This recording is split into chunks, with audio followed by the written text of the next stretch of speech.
our impactful tour of District 8 Nima County. What we are seeing and hearing is not just encouraging, it is deeply revealing. We are listening to our people, we are hearing their struggle. We are witnessing firsthand the gap between what was promised and what has been delivered. But more importantly, we are seeing something else, a growing belief in the citizen movement for change, CMC. Across communities, our message is resonating because it is grounded in truth, in urgency, and in a real commitment to change. Let me be very clear. We are not the government. We will not pretend to be. But while those entrusted with power continue to fall short, we will not stand by and watch our people suffer. CMC is stepping forward, not with empty promises, but with action, structure, and accountability. And this is where we are changing the whole game. Moving forward, every engagement with our communities will be driven by data, planning, and delivery. Every visit, our teams will conduct before the visit a structured need assessment. Those findings will be translated into clear project proposals. Every proposal will be evaluated, prioritized, and enter into a central program management system. We are not improvising development. We're engineering it. Our timeline for all of these development to be achieved is very clear. From now to January 2029 is our defined development window. Every project will be categorized into short, medium, and long-term deliverables. They will be tracked, they will be scheduled, and most importantly, they will be made public. Because transparency is not a slogan for us at the CMC. It is a system. Our people will know what is coming, when it's coming, and where their community stands in the National Development Plan of the CMC. At the same time, we are strengthening reform within the CMC. Our newly appointed young and energetic Secretary General is currently embarked on a restructuring program, a restructuring of our secretariat, transform it into a modern, efficient, results-driven institution. And let me say this clearly. In CMC, young people are not decoration. They are not just for mobilization. They are not just for chants and crowds. They are decision makers. They are the architect of the future. They are leaders in waiting and in action. This is the difference between us, the CMC, and the rest of the political class. This is why momentum is building for the CMC. And this is why across Nimba County and beyond, the people are beginning to believe, not just in a party, but in a new direction. And we look forward to hearing from you. We want you to share this message. We want you to join us in our quest for a new Liberia based on a completely new and dynamic structure. Thank you, and have a blessed weekend. Thank you. John CMC, that is the party of the future, that is the party that will transform the district, that is the party that will change Nimba County, that is the party that will educate our children. And if the person who does not join CMC, I beg you, that person is not your enemy. If the person who tells you I'm not joining CMC, don't make flower with them. If they curse you, pass by them and go to the next person. We have done enough flower now in the country. We have done enough fighting.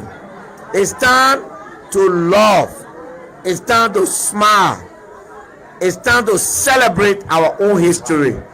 It's time to celebrate our unity. Thank you very much. God bless you.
judicial mechanism to adjudicate corruption.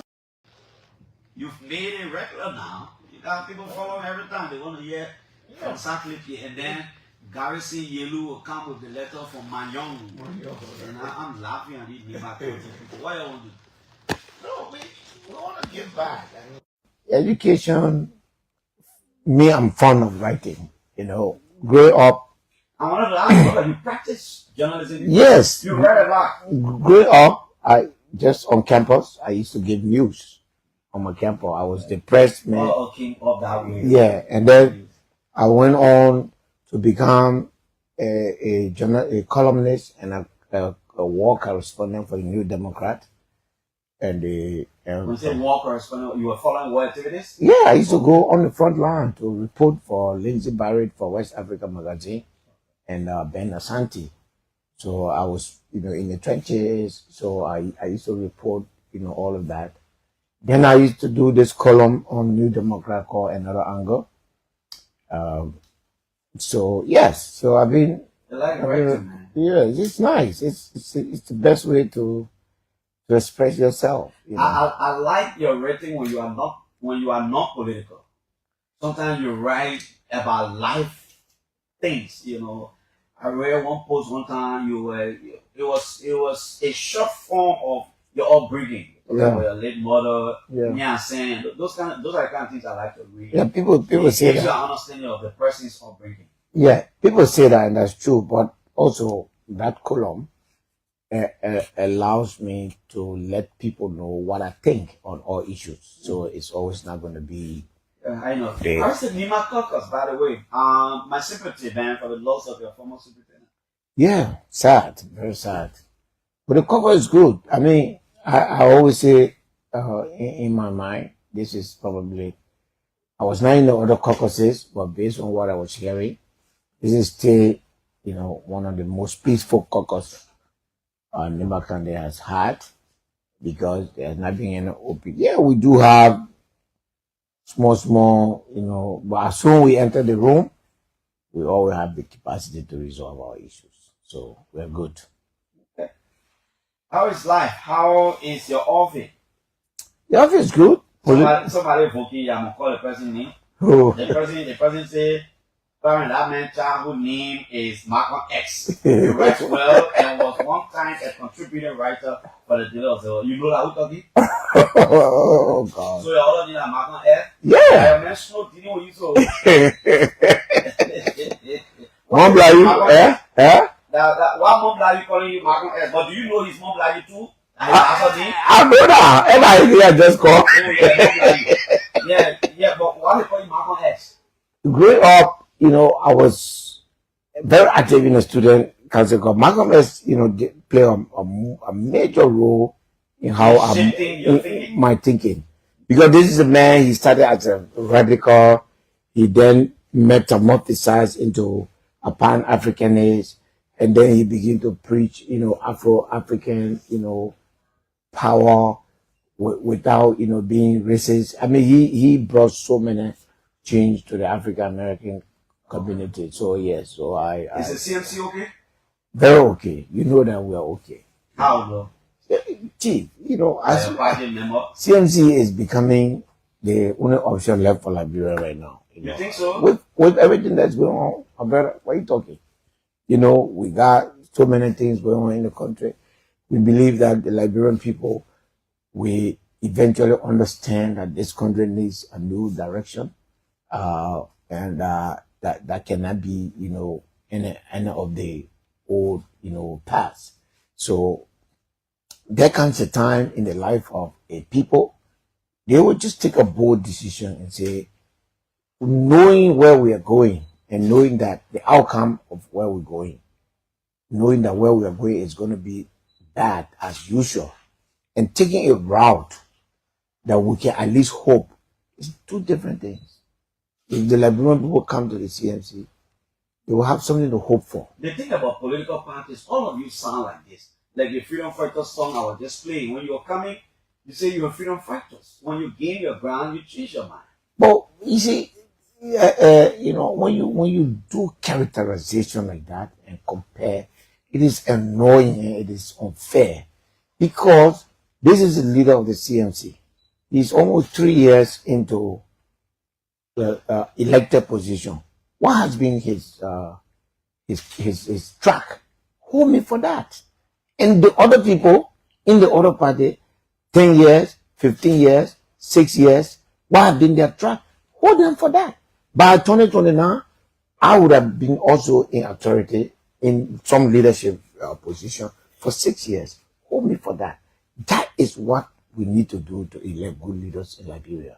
Not by what they say and what they promise, but by what they say and fulfill. Not when you want power. What you did to power when it was given to you, I will be held responsible. My stewardship as a lawmaker, as a representative, will make a determination to Liberian people as to whether I can be trusted. You think you have convincingly performed in your district now? As far as your campaign promises and your vision for the development of that place is concerned, by 2029 you would have... Yes, the things that I promised my district, I will complete all of them before I walk away from that district. As you know, I'm not running there anymore. But again, I said I'm going to use that district as a model. So you're very clear now that, look, that's in beyond me, I'm not running there. Clarence, you can recall it again. They recorded already. 2029, October, I will be on the ballot. Not for representative. As a candidate for president. As a candidate for president. Very, very clear. I'll be on that presidential ballot. There will be nothing that will change that. I want to be very clear. I'm not, I want, let some people stop checking on themselves. Let's be very clear. There's nobody who's running for president in Liberia right now that is better than me, that has a better IQ than me, that has a better output than me, and that can do better than me, that can properly articulate the needs and aspiration of this country. Will you let your former, at that time now, will you let your former district go? Will you have some say there? I will have, not some say. Not some say. I will determine who succeeds me because that mission must continue. You think the people will listen? Yes. If I were to run in that district 10 times, I will win 10 times. Go and do your pool there. You are very good at that. It will be billeted. But when you bring another face, politics change. No, the trust is an important factor. When you lead your people, then you ask whether or not they trust you. You ask them to trust you. You know why they should trust you? Because when you were leading them, did you tell them the things that you told them, and did you fulfill the promises that you made to them? Are your people making power with you now about your intention to leave them? They thought you would have... No, they're not. They're happy. They too want to produce president. You think so? Of course I know so. They have a vice president, by the way. I'm talking about District 7. District 7. That's what you're asking. But they are the people, because they are the people that I'm producing.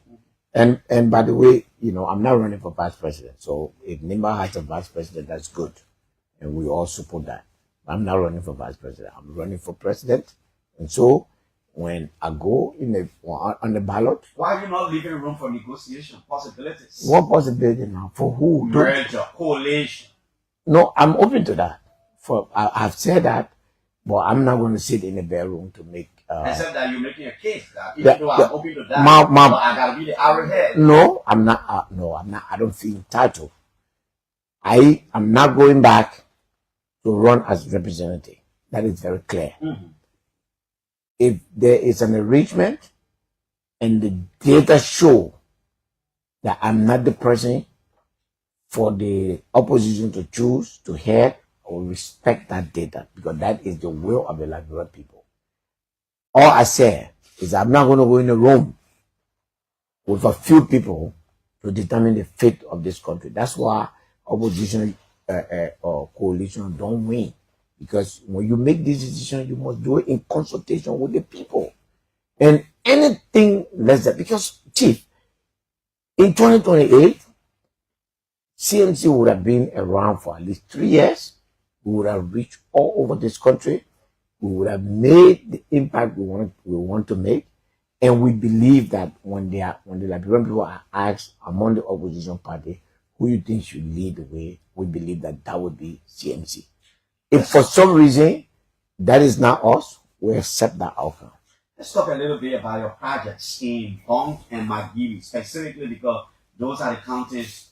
You know, once upon a time there was some issue about the Bong project. We understood, clearing started.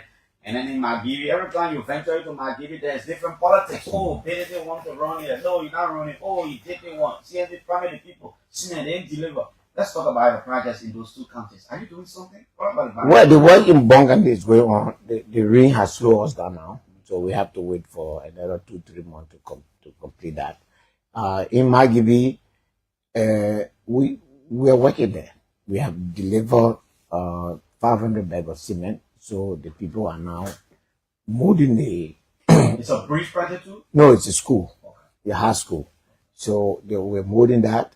Actually, as a matter of fact, tomorrow, our machine will arrive in Magibi to do some work where we're building our own structure. Like I told you, we're gonna build a garrison in Magibi. So I'm building my own house there, and then we're Which part of Magiri? going towards Kafiat. No, not Kafiat Town. Going towards Konola way there. Yeah, going towards Bonkante. Why Magiri? So why Magibi have is. you strategically chosen Magiri? By the way, can you clear something for me? You want to run as president. Claire, you're not running in Magiri. Claire.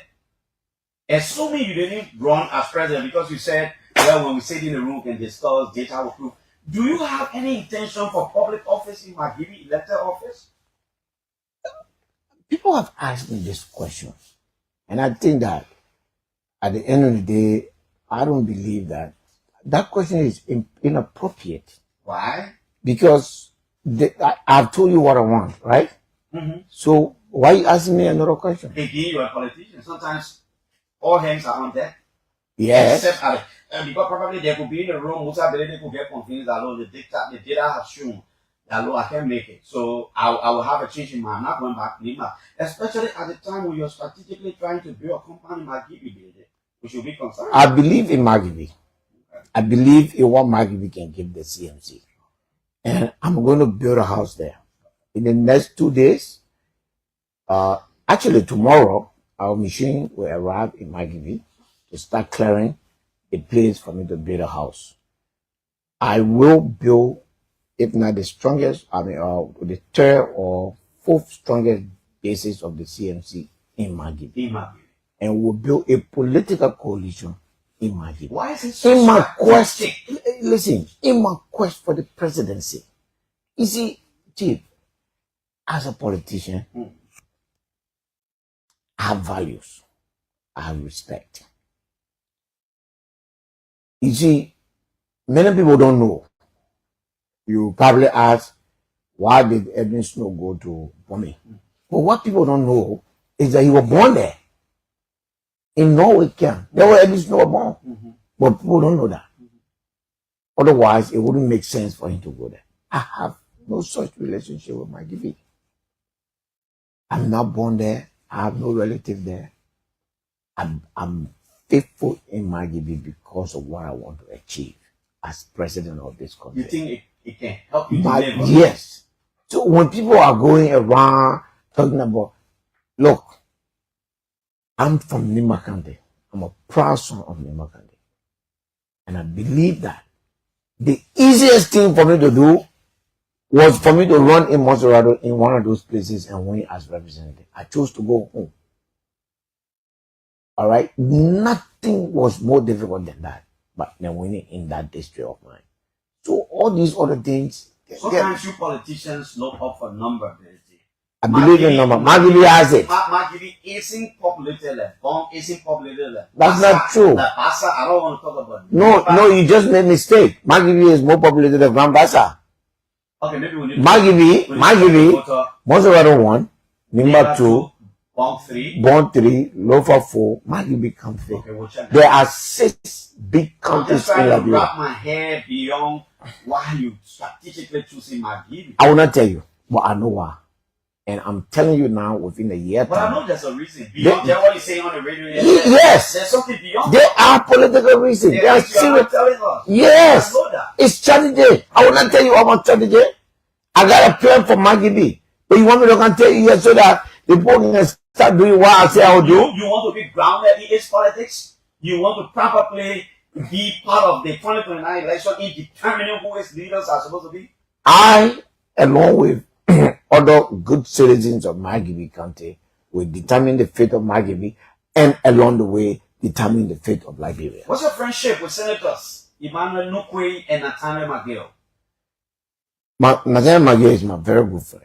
We're very, very close, beyond politics. I mean, we knew each other way back, you know,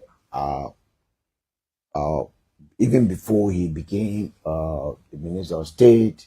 He was at Telecom. You know, McGill might come from way back. He was at Telecom. He was a procurement officer there. And, you know, we used to do business with them. We used to supply them fuel every month and stuff like that. So I've known McGill for a long time. And then Senator Nukwe, I got to know Senator Nukwe through Mrs. Medina Wise, via the President Salif, and then Fonati Kofa. He's a very good friend too? Yes, we've been very good friends. We have some rough edges, but that's politics. Those things can come and they can go. I don't believe in the permanence of, you know, political enmity.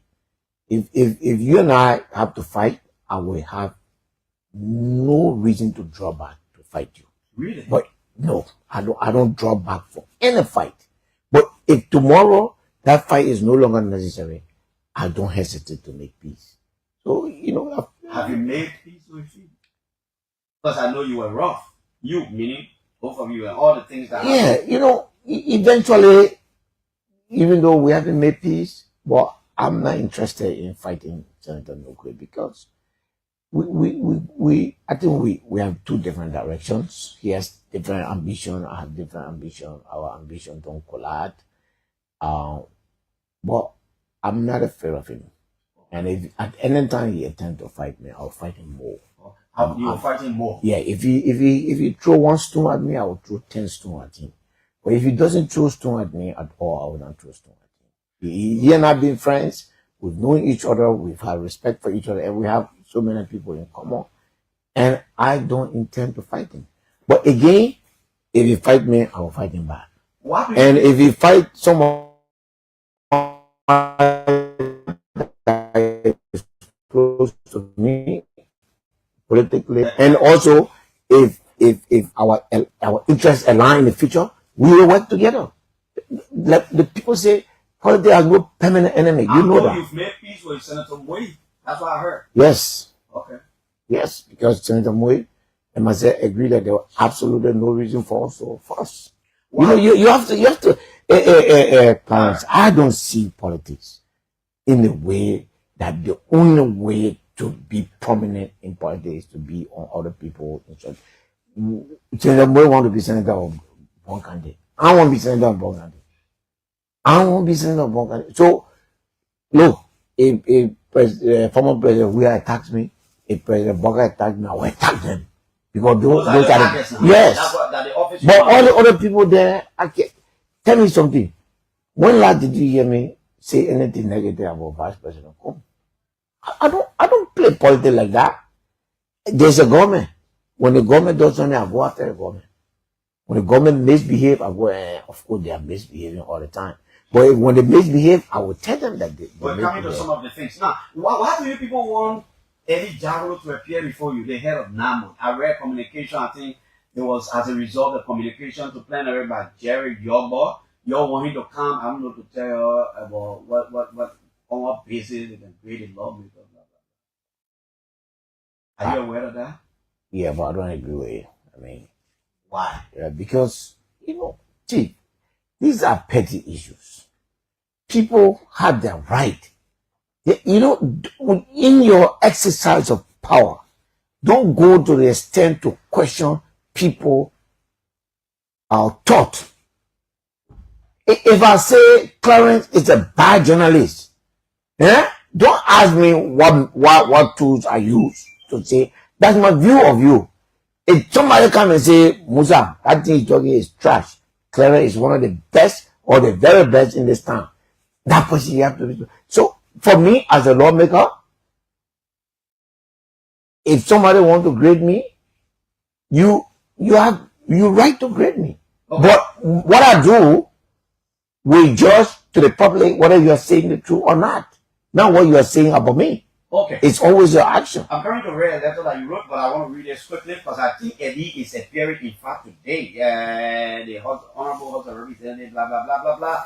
I present compliments and write by directive of the leadership of the Honorable House of Representatives to kindly invite your leadership to appear before it on Monday, that's today, June 15 at 12 noon, to provide clarity on supporting evidence regarding a report allegedly produced and circulated by your institution concerning the performance and development activities of lawmakers in their respective districts. They want him to talk about it. He should provide comprehensive explanation of the methodology used in collecting and analyzing the data contained in a report, documentary evidence of code. Okay, anyway, Benedict say he is. First of all, we are exceeding our authority right there. You teach That's not a free citizen. That's not government official. It's a civil society. Yeah, we have no jurisdiction over him. I mean, I'm not in leadership, but I would have advised my colleagues that, you know, this 1 year you are exceeding your authority, and honestly, you know, you're probably making mockery of yourself. Because at the end of the day, I will just respond to him individually.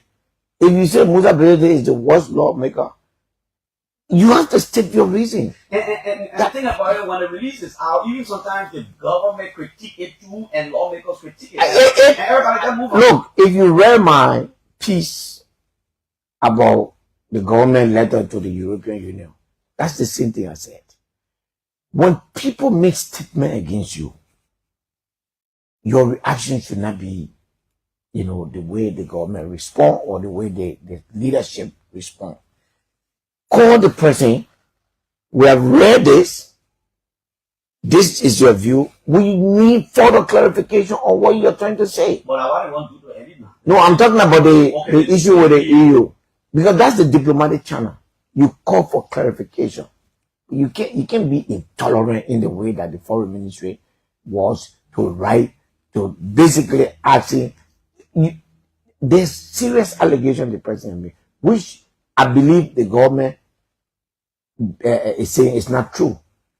Removing, attacking that woman, telling the post she must go, does not answer the question or the issue she raised.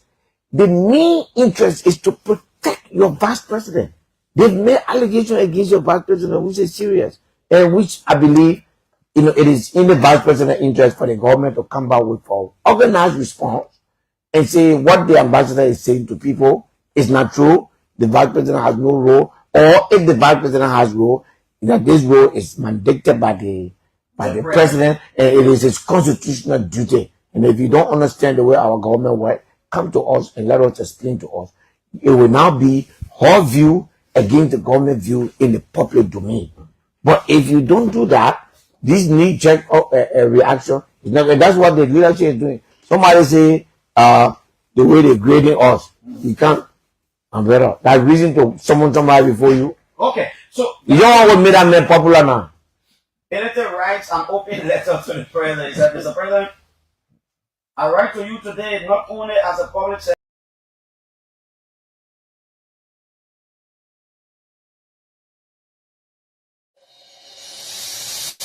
I can't stand no more, cause I'm a fool.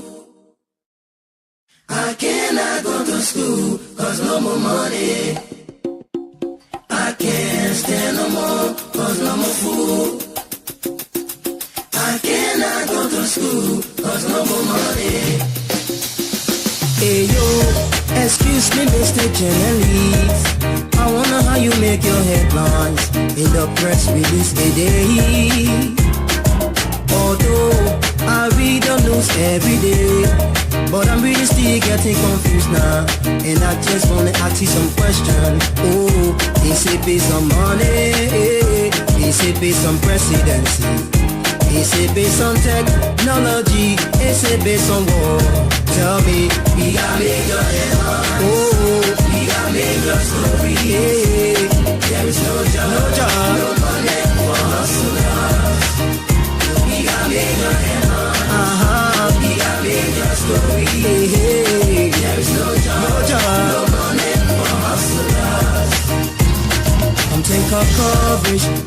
Well, good evening, This season coming good afternoon, soon. and good morning, depending on location and where you're following us from this evening. In the ghetto. I would like to say welcome to BKS TV and welcome to the Heat Hour program here on BKS TV. All the houses are full of leakage, nowhere to sleep. Come and see the weed. On the Heat Hour, we see dialogue and not confrontation. Living in the street with our children. Since the daddy went to war to fight, We see words and not bullets. he never lived to see them. 8:30 in Liberia. Which is I would like to welcome all of you this evening The children have no shelter. to the Heat Hour program here on BKS TV. Oh, children We've got major headlines for all of you here. have no education. A couple of things have been happening in Liberia of recent, Children have no one especially today too as well. to call their friend. The children have no food to eat. We got major headlines. Oh, we got major hey, yo. There is no job, no money for hustlers. We got major headlines. Major headlines. We got major stories. Well, let's bring you the major headlines from Liberia this evening. There is no job. Opposition leaders, including Simeon Freeman of the MPCI, says How many people do you they are putting aside personal ambition to unite behind efforts to limit President Joseph Yuman Boakai love? to one term. How many people do you cherish? That's Liberia politics for you too as well. How many people do Also in the headlines here this evening, you help out there? Most especially women. the Liberian government begins voluntary evacuation of 29 citizens from South Africa amid rising anti-foreigner No job, no tension in South Africa. money. We are told that the protest starts tomorrow. No gods, no glory. Therefore, the LRRC is evacuating 29 Liberian citizens to us well from South Africa. No help for We'll bring you more details of that story here this evening as the show unfolds. women. That's what we know. On County Senator Prince Moi How many people do you love? has challenged 424 newly graduated officers of the Liberia Immigration Service to uphold integrity, professionalism, and patriotism as they assume national security duties in Liberia. How many people do you cherish? How many people do you help out there? Most especially And away from Liberia too as well on the international scene, women. No job, no money. security has been tightened across South Africa as President say No gods, no glory. No help for women. That's what we know. again, security has been tightened across South Africa as President Cyril Ramaphosa warned against violence amid rising anti-immigration protests nationwide in South Africa. These plus many more stories we have here for you this evening. We will be diving into all of them as we host Representative Musa Hassan Bility of Electoral District 3, Electoral District 7, Nima County. And the show promises to be very engaging, mouth-watering here this evening. On behalf of the entire management and workforce of this station and entire panelists, my name is Junior Payne, your regular host of the Heat Hour program. I'd like to say a big shout out to MK Cannon, who is also watching us here this evening. You know, Papi Sosos Keita is also following us. Lawrence Swap Pekin. I'm pretty sure this is my friend and brother, Johnson Menkalo Nuna, also watching us here this evening. Prince Manley is also following us. Prince, good evening. Welcome to the show. You don't know stories? You've been writing stories from 27 minutes up to 9 o'clock. pages.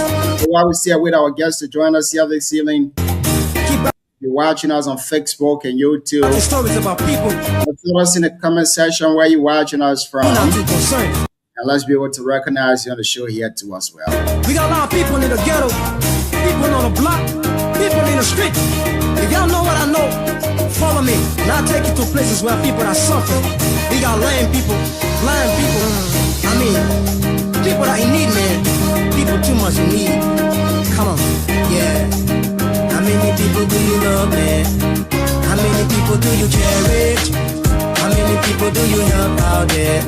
Most especially women. No job, no money. No gods, no glory. No help for poor men. That's what we know. How many people do you love? How many people do you cherish? How many people do you help out there? Most especially poor men. No job, no money. No gods, no glory. No help for poor men. That's what we know. We are Hey, what's up to our guys from Voice of Tapita? Welcome to all of you listening from Tapita City, Nima County. I want to say a big head out to the man Henry and the veteran himself too. The entire workforce at Voice of Tapita who also relaying the show here this evening.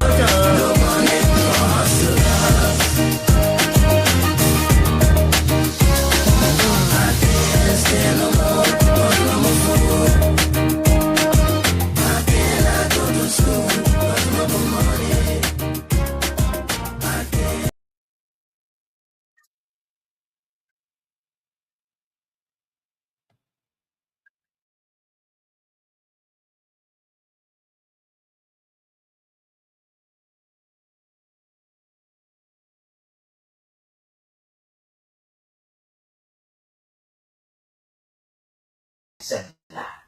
Perhaps this difficult experience will give him the chance to think deeply, to recover himself, and to take another shot at life.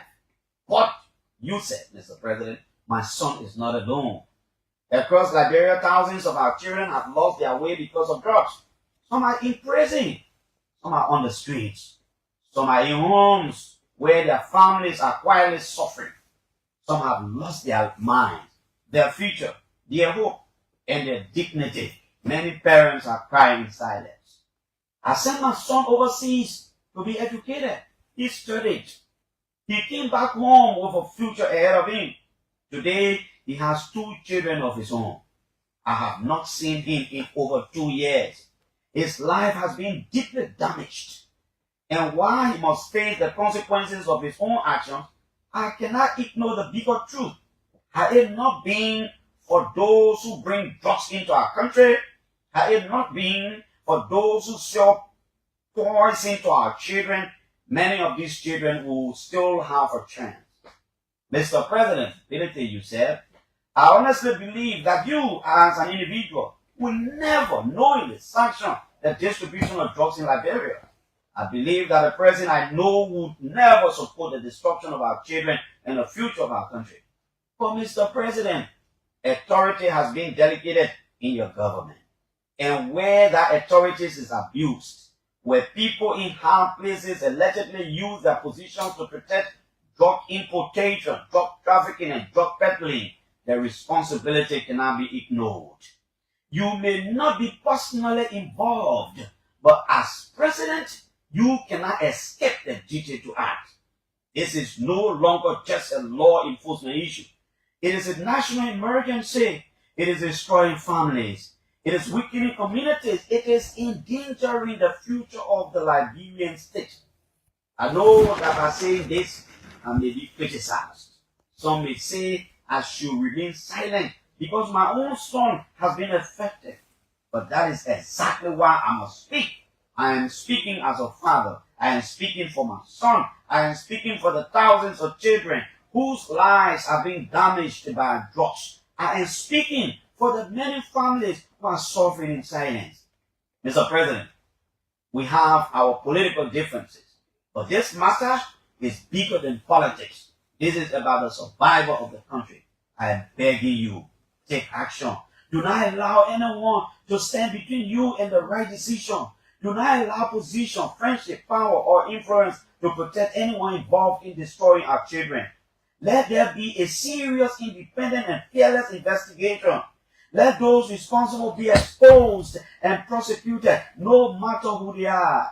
If your government fails to act decisively on this issue, history will remember it. This crisis will define your administration today, tomorrow, and in the years to come. But if you act with courage, Mr. President, the Liberian people will know that in a moment of national danger, their president rose to the occasion. For the sake of my son, for the sake of the thousands of Liberian children already destroyed by drugs, and for the sake of those who may still be saved, I appeal to you. Be bold, be courageous, save our children, save our country. That's what you wrote. You wrote like you see something beyond what we're talking about in this drug matter. Yes, Clarence, this is a big issue. I go right here in your studio. Right now, there are at least 10 children also whose future is gone. Every time I have to come to the studio, I have to put $5 or $10 in my pocket, knowing that I'm going to expect them. Because once you announce that anyone is coming, they come. That is the story of the young people.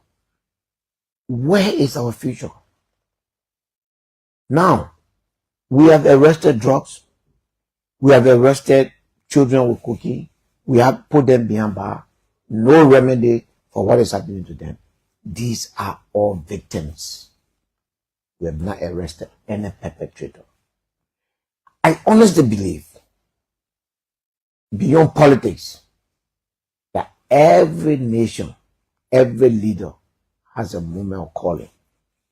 And I think this is a moment of calling for President Bola. $19 million worth of drugs.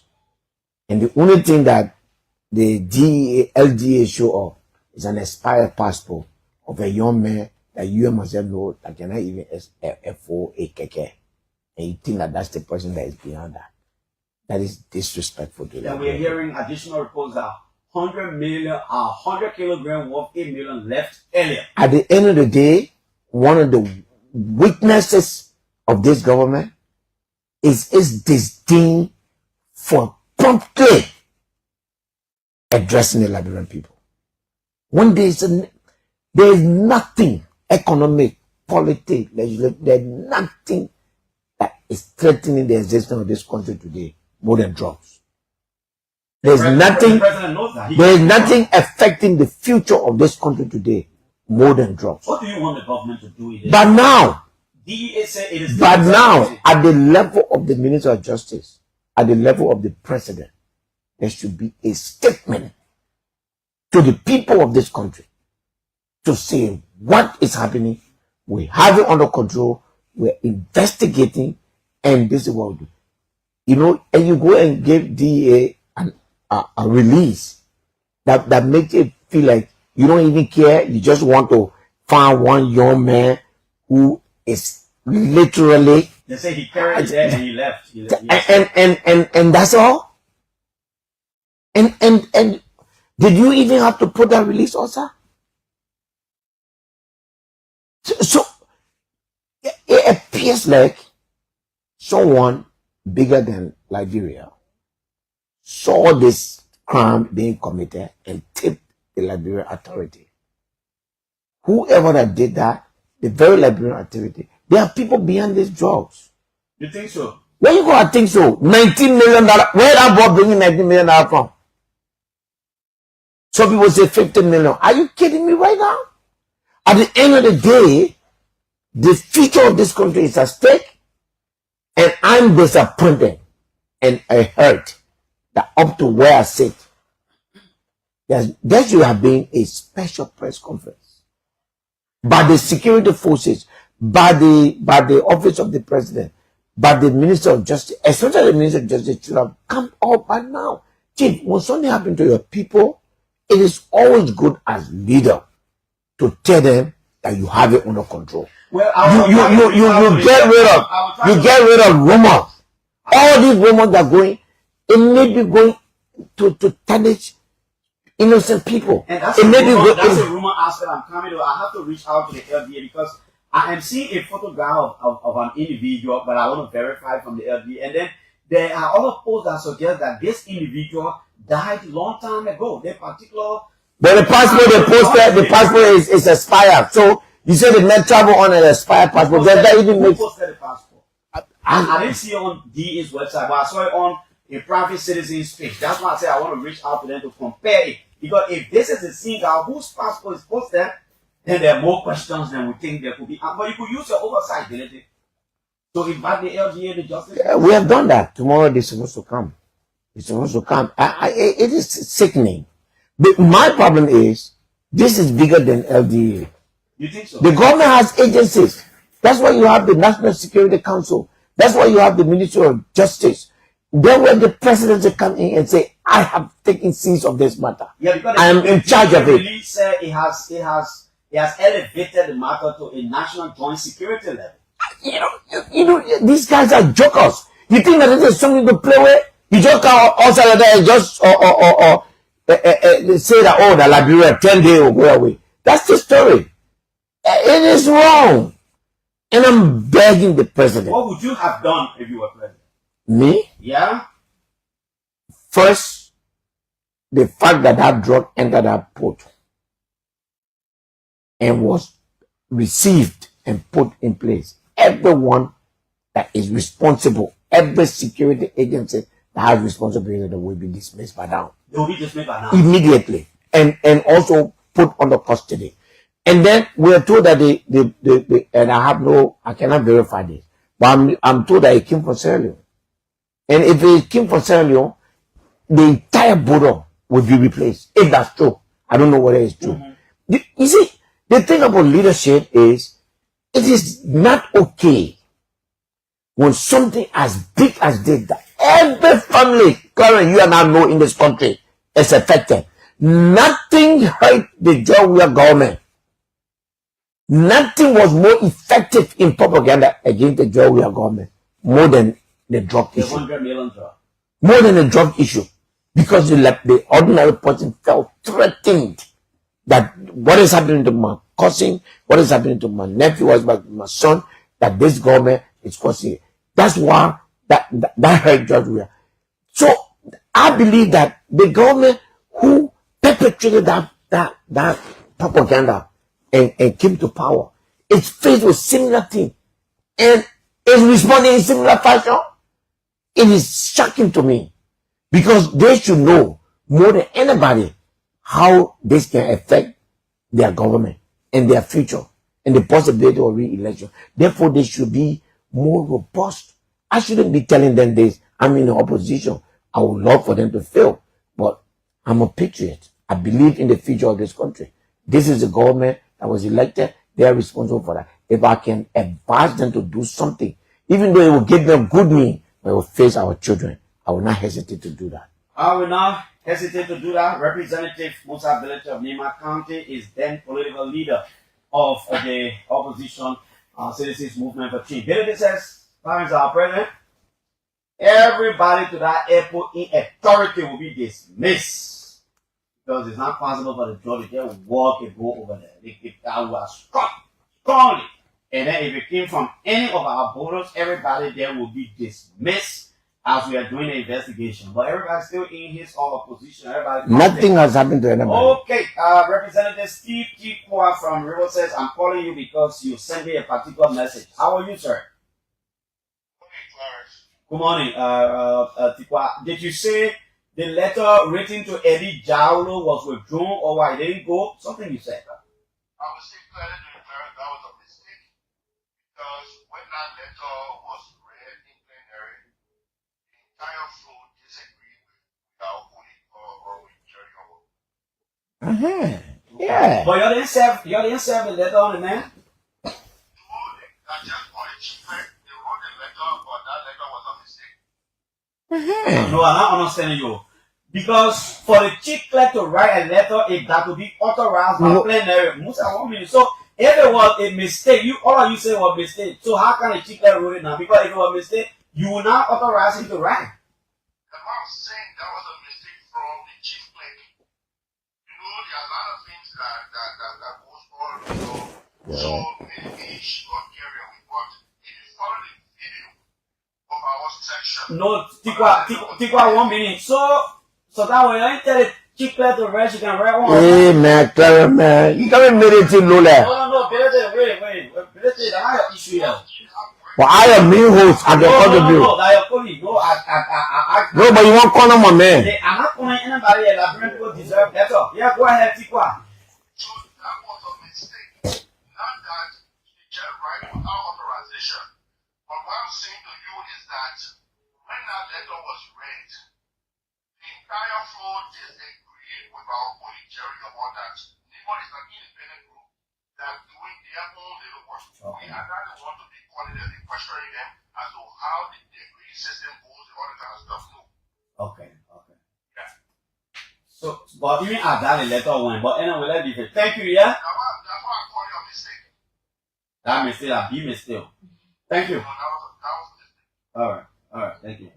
So I'm happy. I'm really happy. They're coming evil and the people say No. They cheat so old that why they can do your cheat. No.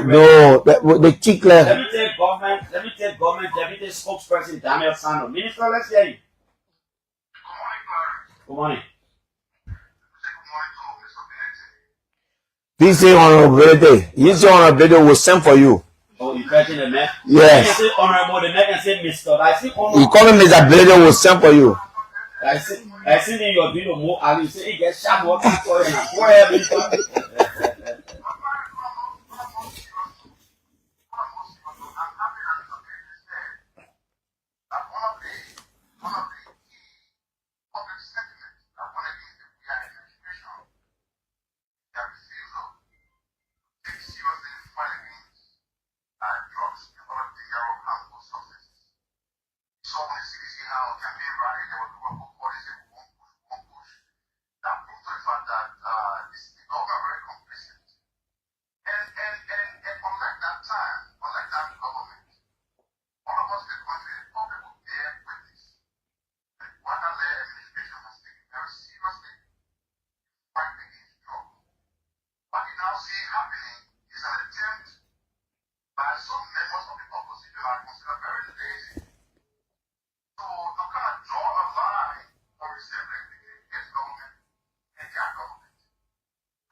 But we cannot go ahead and leave them because doing so will compromise the investigation because this is a transnational crime.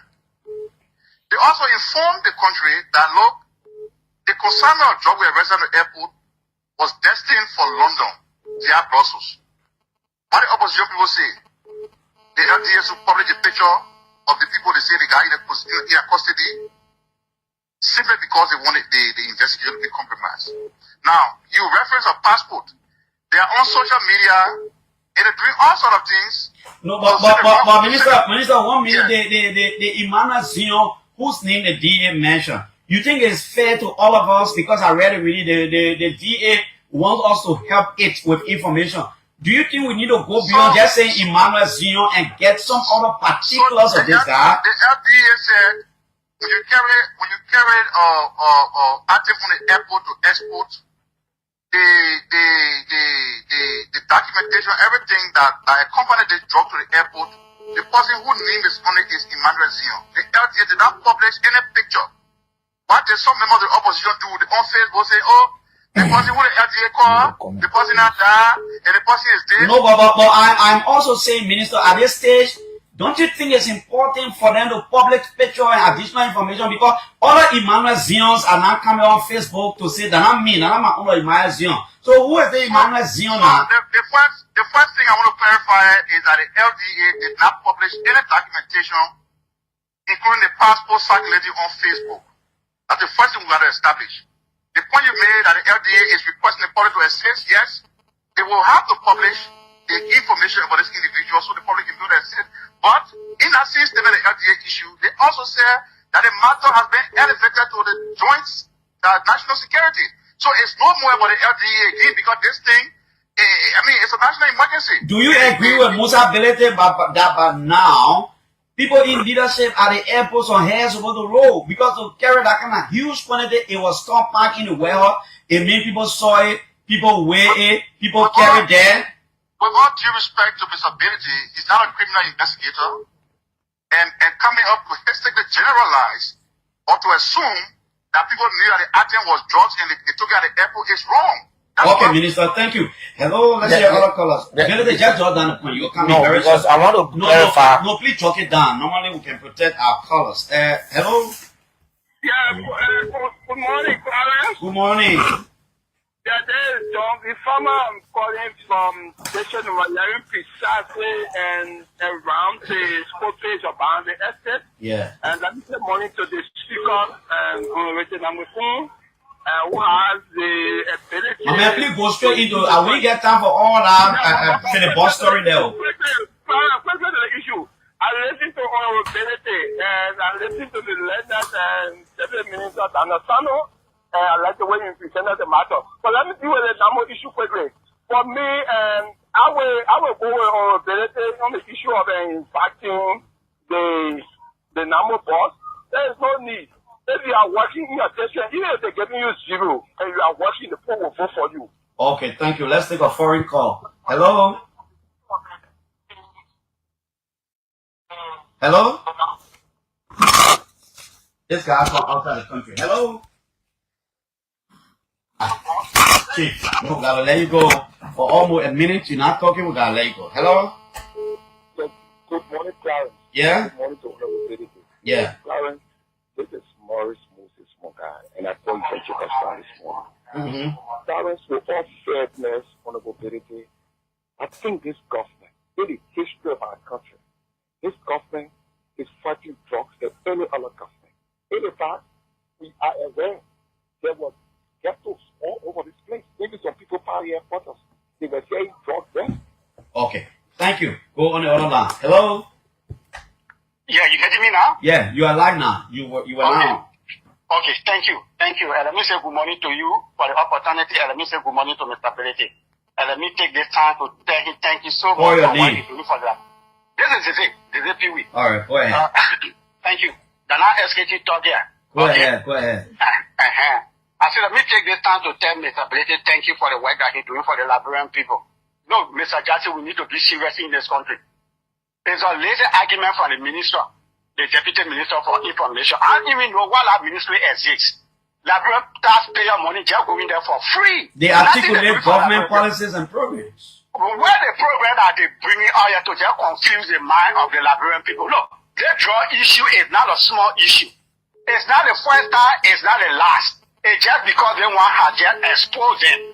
Because, you know, if you're doing things that you're not doing it correctly, all the things that make for the drug issue to come up, that's just money business. They didn't do it the right way because why? They cheated someone and someone will not testify. Now making the drugs. The drugs are already finished going. The drugs are already finished going.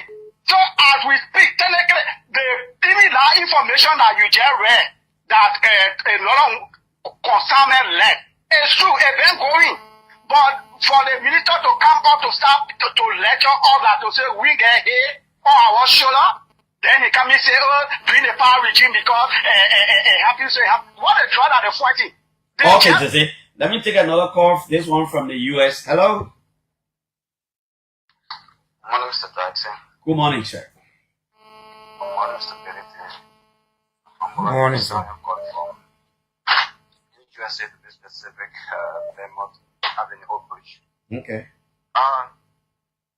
Jackson, I want to tell you guys, the journalists back home, thank you guys so much for fighting for us, our children, and our relatives back home. You know, the issue of drugs is not a single man fight, not a single hand fight. It's a national issue. It's a national emergency. Some people want to politicize everything when it comes to the issue of drugs. You know how the then regime, how they took some of the issues. We know that was also some of the issues that came out under the previous regime about drugs, how people names were called, and how people were denying the issue about being involved with the drugs. But we know one thing for fact that we are not saying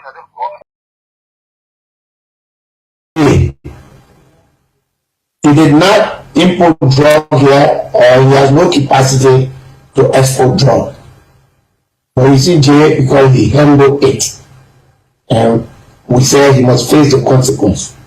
But the people who supply our children, the people who supply our street, are going free. Not a single person has been arrested. Cargo preparation it involves so many people. Where the cargo is going, who is inspecting, this is custom, this is security, everything. And also the danger on the presiding. But God bless us, and we must thank all those involved in erecting that drug. If a drug leaves SN Brussels from Moravia here to Brussels, that's the end of that trip to Liberia. Then we get more and more isolated as a country, because then they begin to characterize Liberia as a drug transit point. That's not good. To keep that information secret is a disservice to this country. And the FDA must not only be made to come here, they must be made to come here in order to provide full detail to this house and to Liberian people as to who are the people behind it, who are being arrested, who is being investigated. For this, unless we find out our presiding, the individual behind the drug movement in our country, our children, the future of our country will remain in a complete danger. Well, Representative Musa Hassan Belete, who having to be the political leader of the Citizen Movement for Change, has been one of those championing the issue of drug advocacy in Liberia. And of late, with the 19.2 million drug seizure at the Roberts International Airport, he has been very vocal and instrumental about it. He has not, go about to attack personality. Other people will say the president brought the drugs in the country. We've seen audios and videos of him where he has been saying, no, we cannot blame the president about this. He wants to get to the root cause of the issue of drug being imported into our country, or allegedly being exported out of our country too as well. Like we say in our intro here this evening, we'll be hosting Musa Hassan Belete. We are told that Voice of Tapita is relaying, also Truth FM in Sacred Peace also relaying the show here this evening, coupled with other radio stations across Nema County. We'll be discussing a lot of issues here tonight. Just to hint you on it before we bring on the representative, recently the audit report will be one of our discussion here. The audit report from NEMA. It's sad to say that one of the superintendent, Nelson Kokwe, is dead, but we still have to talk about the stand of the caucus. We'll be discussing the audit report here this evening. Couple with that to Wemont Pay, opinion on national issue recently. We'll also be discussing that. We'll also be discussing the honorable visit to Grand Jida County to grace the occasion of the CDC 22nd anniversary too as well. And we'll be discussing some of those initiatives that the CMC is undertaking across Liberia, and a lot more here this evening. The CEO is in the back. Let's bring the CEO on, followed by our guest, Representability. Honorability, good evening. CEO, what's up? I think Mario, the chief, we've been running man chief for a long time. So finally we caught the man. We caught the man to come on, but it's great. A lot of things been happening. He couldn't have appeared a best time or a good time. So we look forward to going to everything and not leaving anything unturned here tonight. So welcome again to the show. We've been having a wonderful show. But before we go further, I want to take this time to appreciate the honorable man for his assistance, his donation to BKS TV. I want to let him know that through him and other donation, our project is now ongoing and is moving fast. So hopefully sooner or later, the next time he will be in Ganta, sitting in the studio, AC blowing him and joining us from the studio. So I want to say thank you so much on behalf of the platform and everyone else. But we are glad to have you back again, Honorable. So, I Thank think you. is. Thank you. I have a feeling that my network is not at the best. Are you guys hearing me? yeah, we can hear you. Yeah, somehow I'm bringing in when you're coming in, but I wonder for if you can go me, out and come back in. you know, yeah, maybe something Yeah. not right. Let me see. I figure that is the network. Let me try to go out and come back. I think you are okay now from my end. I'm gonna do that now. Okay.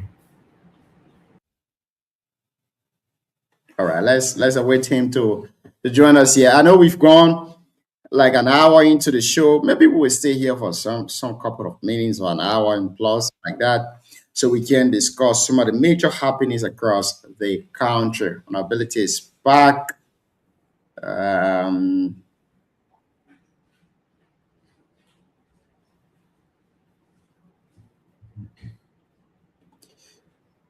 let me see.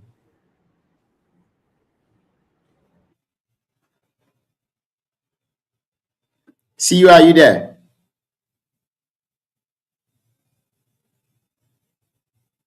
Well, I don't know what is going on. Let me check from here. Okay, we're trying to work on some things here. See, are you hearing our guests? But he's still having struggle. Can you hear him, Junior? No, I'm not hearing him. But let me go off and come back. Yeah, but Honorability, can you hear me? I think he said he's stuck too. I don't think it's you, Junior. I think it's from his end.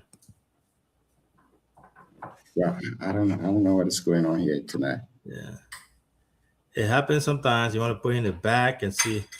Yeah, so we look forward to having him on here. I know the internet can have funny sometimes when you least expect it to. That's when it start doing that funny for the internet. Well, Nobility, welcome back. Yeah. Okay, great. Since I'm never trying to get some issue, let's see if we can get to the meat of the discussion. Yeah. Are you hearing I'm me? almost very certain that it's from my side because the ring here is very bad. Okay, great. Now let's see what you hear me. I can hear you. I can hear you. You heard me when I was talking. No, I'm hearing you now. I was not hearing you first. No, I was just saying thanks to you. Thanks to all of you for the donation. I was saying, I said next time, within the next few months, when you come in and you'll be sitting in the late AC studio upstairs in Ganta and firing you. You know, the BS, you brought life into Nimba politics, you brought balance.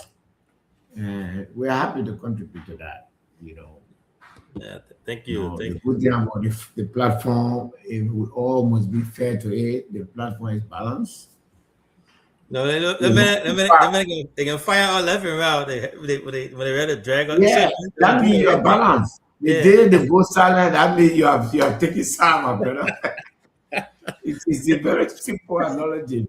The day nobody attacking you, then that means you have. It's interesting. You gave me some that story last time. You told me, say, CEO, your skin need to be thick. The thing is not small. It's no small business. Nothing on style. Yeah, they can accuse the attack against you will be on a night basis, depending on your guest of the night. If you bring the guest that is not of the choice, I'm hearing something that there's something going on in District 5. Is that true? Yeah, I'm talking to one of my correspondents. They said the lawmaker, their car hit somebody, a pedestrian, and then the family of the person that was hit, they are not happy about it, and then there's a riot there. So I'm still trying to find out. Oh, really? Yeah, what really happened, the details there. That's why we haven't broken the news yet. Yeah.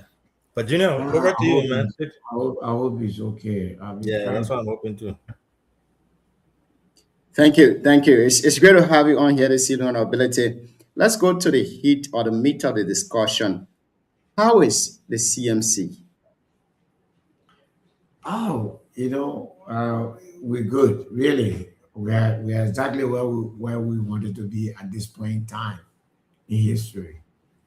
We are moving as per plan. 15 months old. Believe me, if you're counting 3 or 4 political parties in Liberia, you count us. I guarantee you that. And I'm happy where we are. Next year, we'll be in a better place. So you visited. Let's stick with the CMC for now. You visited Swedru City, Grangida County recently to support opposition political party CDC. And I want to be blunt to the question here tonight. Do you think CDC is an option for the Liberian people? Oh, I'm not, as I'm a political party, I think the option for Liberian people is the CMC. I mean, that is very clear. I'm not in the business of promoting the agenda of a political party. Yes, All right. Mana dia bina ma access bina wa for ya for futu e sie futu. Something okay. All right. Yeah, okay. Sorry, that our correspondent from the district, John. Yeah, we can bring in anytime. That's an important information. Yeah. If we have to. So we promote ourselves. We went there. CDC is an opposition party, so we were happy to identify with them anytime. But when it comes to the presidency, our option is CMC, not CDC, not any other party. We are very clear on that. Our position is that if we find it necessary that the opposition should come together, it has to be on a plain level field and all of the attending issues. Like we said, in Federal, and we said in our press statement today, we think that regime change should be about change that will benefit Liberian people, not just a power grab by politicians. We mean that. So there I was coming with my question. Your press release today is quite, very strong. You're saying regime change to, affect the ordinary Liberian people. Now, having observed the CDC 6-year administration now to the UP almost, let's say, 18 years administration, do you think these two political parties are still the option for the Liberian people?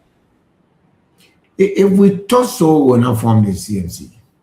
The fact that we formed the CMC is that we believe that the Liberian people need to be given additional options to look at the governance system of our country, to look at the fact that it's been 22 years, since we've been with two political parties. It's time to, look at the third option. So we are, that's what we are, the Citizen Movement for Change. We want to make sure that the Liberian people see us as the option, the alternative to governance, the alternative to development, the alternative to democracy, rule of law, and stuff like that. So first of all, ourselves. With the record that I have in my possession right now, which is online available on the cmclib.com, the total members in less than 2 years is 84,619. How did the CMC manage to accumulate such membership in less than 2 years as a new political party? Give us some of your strategy. Let me tell you first and foremost that we have exceeded 200,000. Let me tell you what happened to our system on our website. When we started this, the technician did not expect that we'll reach more than 75,000 within a year. So they built the system to accommodate only 80,000. And then with a 1%, margin So the system is full now. You cannot take anymore. But actual registration is still going on. The backup system is coming up. Hopefully, in a week or two, and then you will see a new data showing up, on our website. We have much more people than that, and we'll show you we'll show you why it is to win an election in Nigeria. Great. Now let me take you to Buyao, and this will be my final question. I'll go to the CEO. The bridge that you built in Buyao, it's close to almost a year plus now. You've not dedicated that bridge. What is going on, Honorable? Infinite year, but man, that place been over bridge for over 40 years. So I think more than that. why people judging on themselves for? Yeah. It's been over bridge for over 40 years. So give me a chance. By Christmas we'll dedicate that bridge. We're just waiting for the rain to be over. Right at the edge of the bridge, there is a lot of work that need to be done there. We need to backfill that place, carry way up. We need over almost 200 load of trucks. We need compartment. We need a whole barrage of equipment. Chief, we lost a whole excavator over there. The entire computer system of the excavator got damaged over there. So we're coming there. I like people, especially critics. You've been keeping those people with all the vote together for over 20 years. They haven't been, and I've been around for almost 40 years. So you give me small chance. Let me brief. When the rainy season goes away, I think we matter having there in the picture now, knowing that you're from there, I will finish that bridge. You got to be my phone. I already finished the commitment. We'll finish that bridge, and I'm actually going to a district. Boris. We're going district this weekend. Yeah. Boris is going to be joining our party. So, Breaking news. yeah, going there to receive him. I said, man, we have a 5 days program in District 5 this week. So it's chief, we're all right, That was going to be my question, but before we go there, we have a Voice of Tapeta relay this show, and then we'll have a BKS Radio in Mutu there relaying this show. So we have Jackson, the studio there. I know we had this breaking news. The Honorable just talked about. We've been hearing about our lawmaker. So I want to talk to Jackson and see if Jackson can give us a little update as to what he's hearing there. Jackson, how you doing, Chief? Yes. Yeah, I'm okay with you. How the district? Yeah, the district is good, but there are some issues that are going on, but at least the district is getting better a little bit. Tell about what happened. What happened there? Okay, the honorable lawmaker of District Number 5, representing the Kwa Group, entered the district last night, and this morning he appeared on the radio. We have interview with him. He said he keep inspect the projects he's undertaking, especially the one that have to do with the bridge, which he said his guys on ground have already done with the foot. The finish. So he came to inspect the place. So he went there today, and we all went along with him. And he was doing some work where they started with the building of the float today. But then we left them there and came back in the afternoon today. But unfortunately, this evening, we came from a certain community around here by the name of Wale. And then we saw his car parked at the police station, where we saw some mark on the car, like stowing the car. Some of the windshield were burst, even to the driver's side, the windshield were burst, to the other side, the windshield were burst, and also at the front, there was similar thing was like that on the car. But according to information, people are saying that the driver was able to hit one cyclist in Banwie, and the citizen of Banwie too chased the car, but he was not able to get the car on the highway until the driver managed to enter in Butu. And then this evening to the king, they were somebody was disturbing, towing a car, and all of those things. So this is the present condition, and this is how the situation is like. Well, the Liberia National Police, along with the Joint Security, the Immigration, the LDA, in Burial, and they are all here managing the problem, or incident go under control. But at least it's a little bit better than because the way the thing started. So you were not in the car when that happened, right? Allegedly, he was not in the car. Okay, so it was just his car. Yeah, because when the car came, we came. They didn't open the car because, according to information, when we came, we saw the car was parked at the police station right on the road. But then, according to information, people that were in the car, every one of them left in the car till, I think they are still in the car right now as we speak, because they have not yet opened the car to put those people out. So it seems to be like they are still in the car. And according to information, the honorable were not in the car because normally people always come from Butu, Wale, Maui, and the nearest community to go and help work at the bridge. So from the information we got, it was the first people that they were bringing, especially people from Banwe. They were bringing them to put them down in Banwe so that they can be able to go back for the Butu group, so that the honorable too can come with them, because normally the honorable always spend the night in Butu. He always spend the night in Butu. But then when they went on their, maybe the first bringing the first group now in Butu, I mean in Banwe, is where this incident happened in Banwe. And then it happened at the entrance of Banwe, according to information we are getting.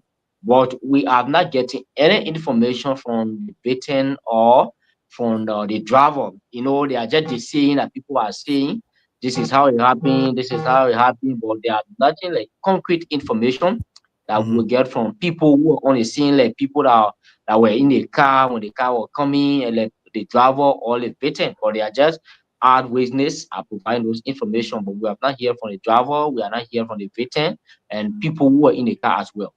Thank you. You know, that's the beauty of information. That's the great thing about BKS being over there, and I'm glad that the honorable is doing well. I'm happy that he was not, there, and no one was, the way it was, or we were hearing it was a little bit worrisome. So I'm happy, and I know people of District 5 will also be happy to hear that the honorable is doing well.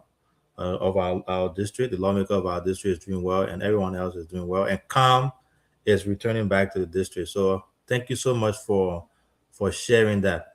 But other than that, we appreciate you on being here. We have our guests in studio. You can let the people in the district that know that we have Honorable Musa Hassan Bility with us here tonight.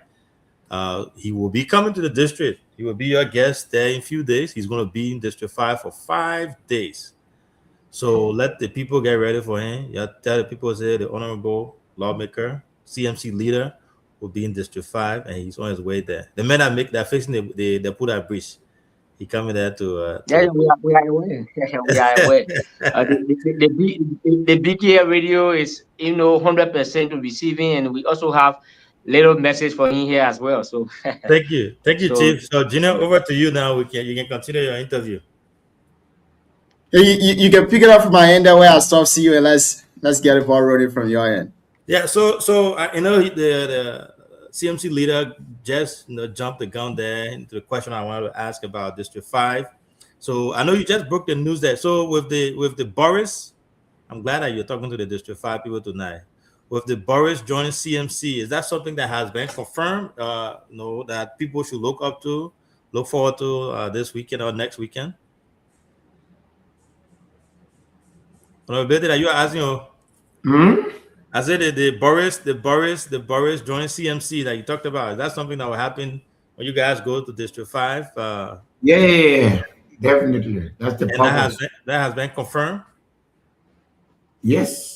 I'm giving you confirmed information now. Great. Thank you. So I know that's it there, and with the people there are listening, and we are glad that you yourself broke the news there. So we look forward to our District 5 people look forward to seeing you and then hosting you there. So I don't know, Junior talked about the CMC, but you guys were in Grand G there.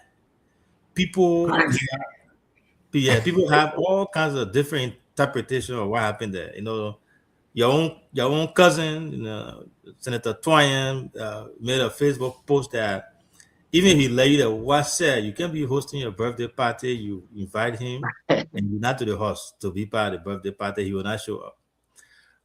The former president Weah was not part of this ceremony, this opposition gathering, their 22nd anniversary. People are saying that it was not a good thing for you guys to go because former President Weah was not there. That's what critics are saying. What's your take on that? What's your perspective on the fact that he was not there, but you guys still went there to celebrate with them? I think the honorable man, internet, is misbehaving. All right. So you heard my question, right, Junior? Yeah, I got your question. I think Yeah. we should, if possible, maybe we can try to reschedule him because Yeah. work is. You gotta repeat your question. Am I repeating my question? My question is very straightforward. You know, critics are saying that the former president, was not in Grand Jide for his the party anniversary, but yet and still you guys went there. Critics are saying it was not a good idea for her to go in his absence because he's the leader of the party. What's your say on that? What's your perspective on your response to those critics? That's a manifestation to our belief in institution instead of individual. I don't see the former president, how you call it, absence as something that has to do with we were invited by the CDC. We were not invited by President Weah.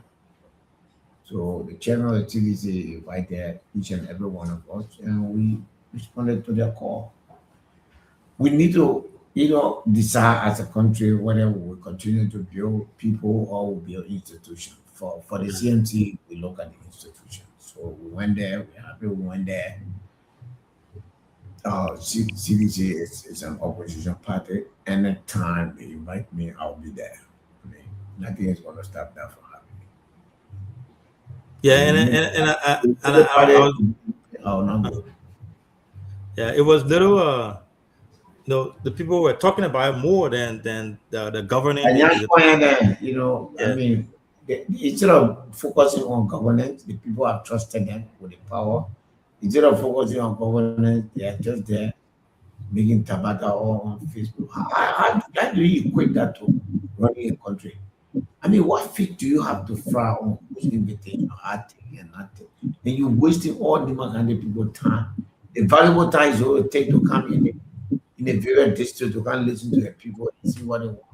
Then you there talking about where we went, the host not there. Trying to do that job we own. And how is that the ballot business? Where we go? Why is that their business? So we went there. I mean, Mr. Kwame spent 2 nights, at our house in Saint-Pierre. Both of us, I think we were happy. And we went there.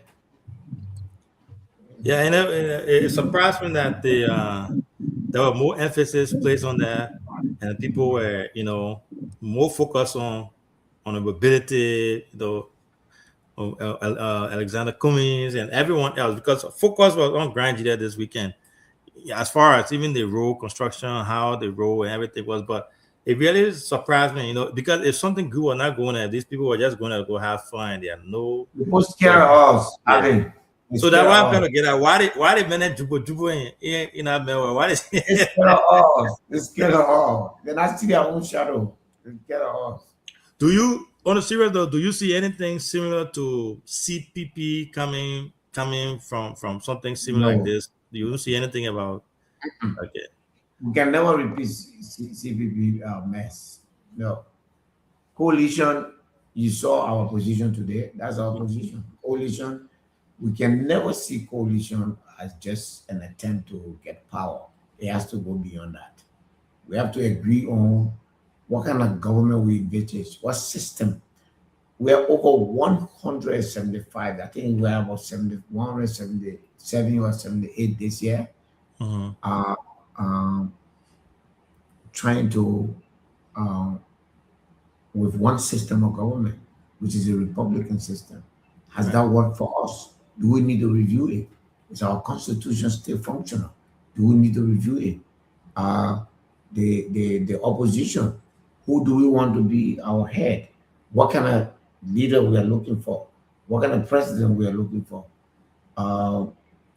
What kind of representative we want? What kind of senators we want?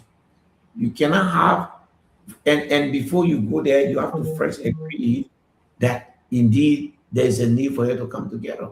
And for you to agree that there's a need for you to come together, you must agree that you, both of you, all of you agree on what kind of governance system that you will bring in force. In a coalition, one party does not control everything. One party does not. So there are a lot of things. So I have extensive experience in how political parties operate. You really think that I would form a political party that will repeat the mistakes of the CPP or before then the United Party, the LPP in 2005 with Clayton Watson and Ellen Johnson Sirleaf? I was there. I was a kid there at those times. I was there. It happened before me. I've seen coalition, born and die. And so none of that will be repeated. I mean, if we have to have a coalition, we have to agree on everything. How we will form the government, what kind of system will get Liberian people, what is the manifesto, what promises we are going to make to Liberian people, who's going to be the head of that coalition, who's going to be the second president, who's going to be the pro tem, who's going to be the speaker, what agenda are we going to deliver to the Liberian people? Every other coalition has always been job. No, we talk governance and systems. Those things have to change. Otherwise, the CMC cannot. And I know that there are people, running away with in different form, but those are our positions. And we made a commitment that we're committed to the opposition. But our commitment is not a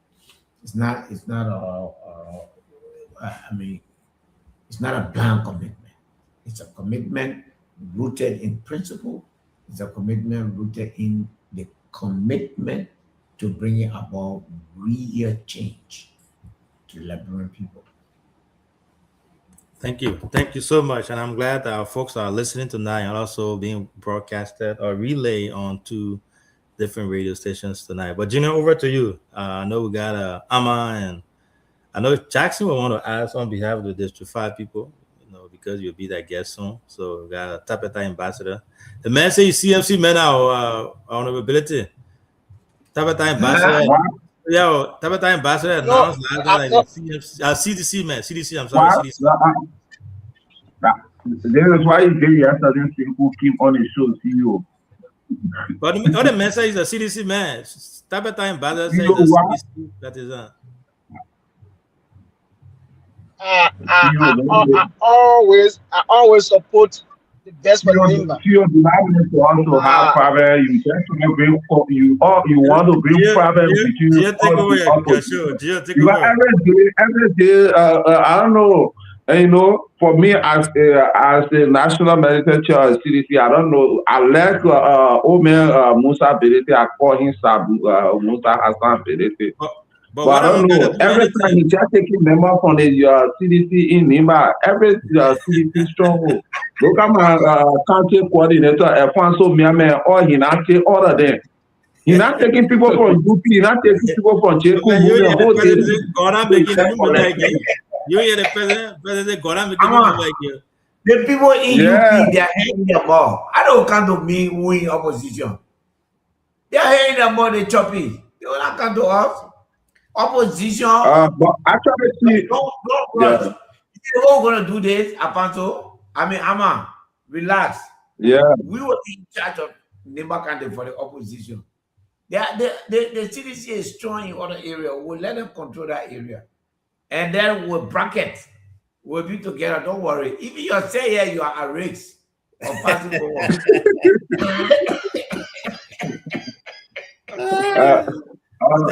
All right, CEO, can I ask my question now?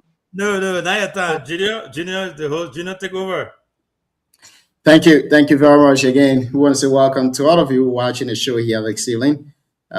We have with us Honor Musa Hassan Belete, the political leader of the Citizen Movement for Change. I feel comfortable now calling him the political leader of the Citizen Movement for Change instead of calling him representative of District 7 because he says, District 7, you've already made me. Let me go represent you at the national level to become president.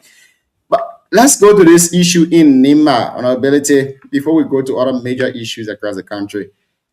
What are you guys stand on this whole, 12 million saga in Nimba relating to the entire audit report? Nelson Kokwe is already, sorry to say, he's dead. But the caucus is not being vigorous. It took you guys nearly 2 weeks before responding to that audit report. And since you responded to that audit report, there have been no single communication from the caucus to the Records Authority to investigate this issue. Where are you as the I District do 7 believe representative? that the caucus has already met and agreed that, we call for action after the audit. So I'm a bit surprised that that communication has not gone to my knowledge. I thought we've sent that out, but we did meet and agree on that. And everyone in the caucus believes that that should be the case. $12 million, it's a lot of money. And all those who are associated with that money have to be accountable.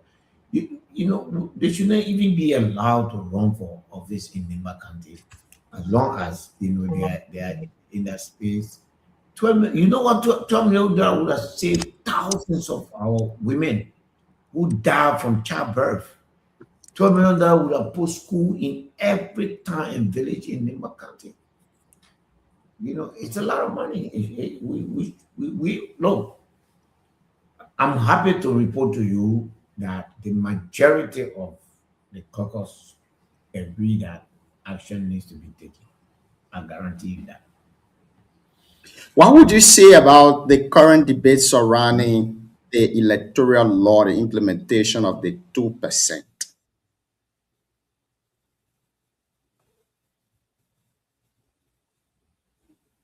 Well, so if you just join us, we're having conversation here. I'm not hearing you.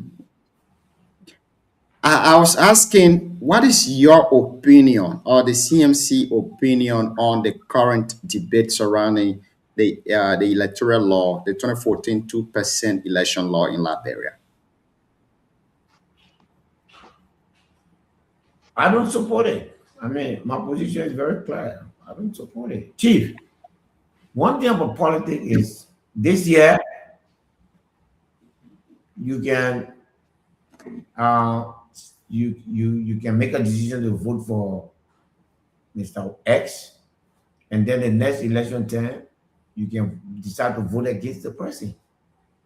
So no law should prevent anyone from participating in the election. What do you think is the negative side of this entire law? It prevents, it's discriminatory.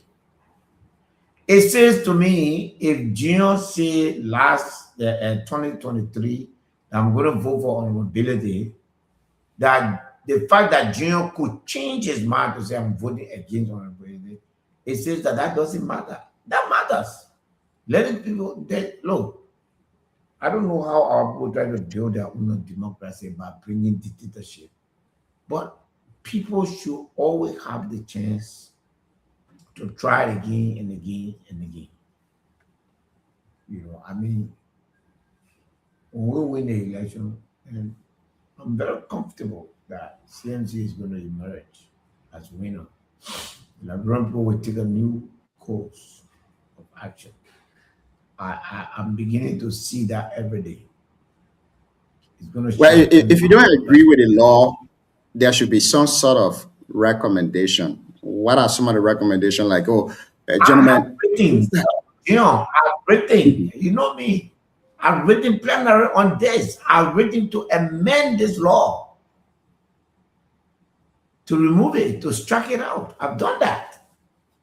That's the first thing I did. Let me see. I can probably give it to you.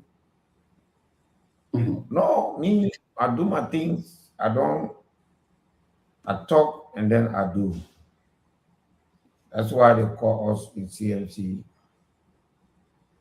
I got it here. I've submitted. I'm sending it to you now. I've So submitted and I really want us to have a lengthy conversation around this. Then we'll go to the other issues within the county and also in I Liberia. just sent it to you. I submitted an act to the legislature on, they call a submission of an act to repeal section 5.1A and related provision of the new election law. Yes, it's there. So Yes, you have your backings within the letter you sent here. I'm seeing that you have backings within them. Now, if you are to propose that there should be recommendation or amendment within the electoral law, the one that we have currently, what are some of those recommendations that you will make aside from this 2% law? One of the recommendations that we have already made and proposed to change the law in is that if you join MDR and you win on MDR seat, you must always be MDR man. The day you decide to leave MDR, you must leave a seat that you won from MDR. I call that Political Loyalty Act. We have that. The other thing is the election, and I've already submitted an act as well to move that into the election law. That when you have to complain, when something wrong with you, when NEC does something to you, why should I go complain to NEC? There should be a special court that if I feel cheated in the election, I should go to that court. And if that court rule, I'm not satisfied with that court ruling, I should go to the Supreme Court. But not to NEC. How can somebody do me wrong? Then I can complain to that person. I mean, it doesn't make sense. So with the bill that you passed, someone told me that your bill too is also like division. You can say the president has a constitutional will to associate and disassociate. And after being elected, he or she wants to disassociate from the party that he won or as representative or senator. And you're saying he should also leave his seat. What would you say regarding that? The Constitution or the election law provides people with the option to run independent or to run a political party. So if you don't want CDC behind you to tell you what to do in the house, you have the option to go and register independent, and then you not owe nobody anything. But if you win the ticket on CDC, your right to associate has condition. Your right to associate has condition, and your right to disassociate has condition. If you want disassociate with CDC, then you disassociate with what CDC gave you. So, but what if, for example, Junior is elected on the CDC ticket, right? Yeah. But then when he got elected, because Junior is in the CDC, now the CDC is telling Junior that, oh, you have to disagree with the government on whatsoever thing that they do. No matter if it's good, bad, you have to disagree with it. And Junior said, no, I don't agree in that policy. Democracy doesn't work that way. If that is the case with the CDC, let me disassociate with them. Should I also lose my seat because of that? The law is very clear that when CDC lays out policy, those policies that you saw and agreed to and say you will support, okay, not new policy that come about and then this. For instance, if CDC say when you win, support the amendment to the Constitution, and you agree on that, you agree to support the CDC agenda in reforming the Constitution. Then we'll get there now. Then you decide that that commitment you made to CDC, you're not honor it. This law say you lead a seat. I want us to come to that is everywhere. You are the one that proposed. You are the one that proposed this law, so you're the best interpreter of it. Now, for example, right? If honorability, who is a CMC political leader having to be a senator, for example, but then the CMC say honorability, George Weah or Boakai is a drug dealer. So you got to go after George Weah as a drug dealer. But in honorability mind, George Weah is not a drug dealer. Neither is Boakai a drug dealer. So he said, no, I cannot agree with the policy because I'm already in a house. In fact, I will disassociate with the CDC or the CMC. Should honorability also lost his seat because he didn't agree with a proposal that was given to him while he was already elected? That's my question. No. First of all, guilt is not determined by thoughts. Guilt is determined by facts. So when you come and tell somebody, I think this person is a drug dealer, that's not how you determine guilt. Now, what is important is that what commitment did I make to the party? If I committed to fighting drugs, and then I get there and the president brings a law that is clearly against fighting drugs, and my party want me to say, no, this is not what we agree on. We're going to have to fight drugs. And then I don't listen to my party. I have to give this seat. Chief, in South Africa, that's what they do.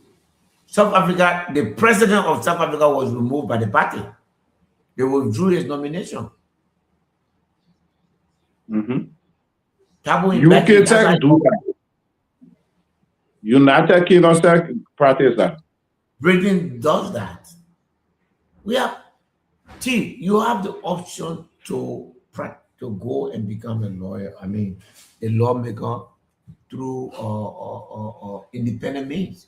But if you go to that party, flag is on you. You go to election commission now, when they say list of representatives, they say Musa Berete, you see CPP. It is there. So this will be my last question. I'll go to Ama. Are you saying, in other words, that people are being elected based on deception in Liberia? Can we safely say that? Many times. You deceive the party, and then you get there. But nobody will be represented on our ticket unless you sign a commitment to uphold the things that the party stand for in the house and give us the right that if you don't do it, we have the right to go after you. So don't you think it will be? If you not do that, you're not getting our ticket.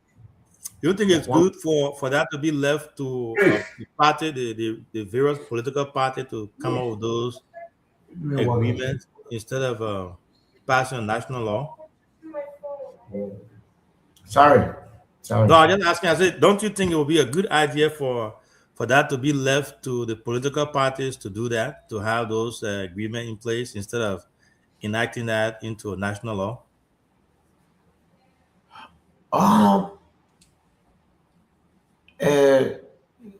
It's an option.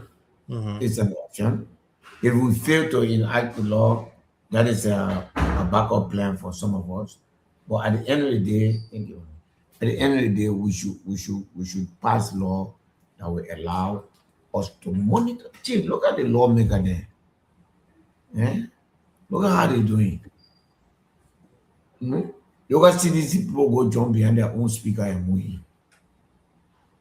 Their own, the people that were elected on CDC ticket. Who does that? It's not for the Unity Party people. They joined together. They voted to remove. They joined CDC to remove cabinet general. So that has to stop. Believe me, if that law were in place, those people were never going to do that because the party were going to remove them and take their seat. So party line, everything become party line. We don't have a. That's why. Gino asked me why George Weah were not in Nigeria or there. Because for people, George Weah is CDC in Liberia, CMC, that Musa Berete, the party that Joseph Boakai. MDR that operate Johnson, ANC that comes. We need to stop that.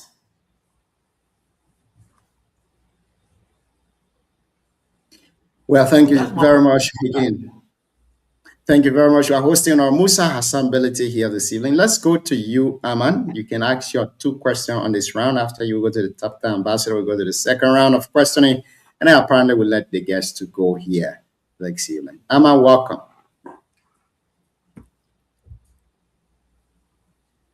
You're muted, Doctor. You're muted, Aman. They make me go after a guest for stealing a partisans. No. CEO John, our honorable host.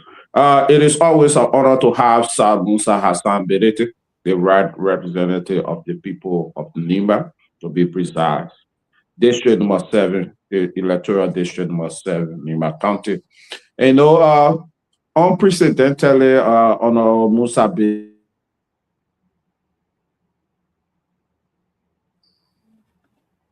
Well, I think Amma is having some network difficulties. You start pressing the men, and I'm plenty of the internet. So let's switch to DK. Welcome to the show. Let's switch to the Tapita ambassador. Chris, what's up, my man? Welcome. Thank you, John. Let me say good evening. Yeah, thank you. Let me say good evening to Honorable. I know the CEO said CEO are being a citizen, but I supported Honorable when you're contesting 2023 in District 7, because I believe in development. I believe people who have integrity. So I've been by a citizen before 2016, so it's a long story. Okay. So yeah, but I support the son of Nima when they are doing betterment for the county.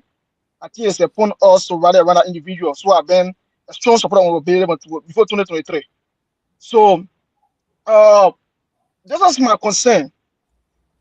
What we observe, what we're observing now in the body politics of our county, that have to do with when certain people speak against certain individual, they talk about air coming in.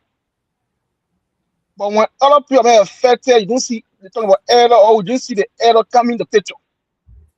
Looking at the political, demographic of our county right now, where we sit as citizens, do you think that the elders in Nimba are playing the role of maybe the Jackson Fair that we talked about years ago, the same the plan we talked about before, the Tower, the Bozo Tower, and the rest of those people, Johnny Vocal, the role they played before? Do we have elders now in Nimba? Because I'm blamed. Do we have elders now in Nimba that playing the role, or they have become a political elder that is subscribed to an individual? Do you think so, Mr. Bailey?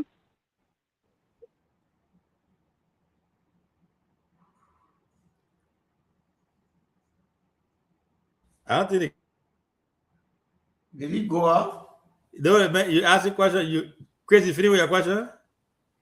Yeah, I am done with my question. You not got a question, right? The question you asked is a very critical question. I believe what is happening now.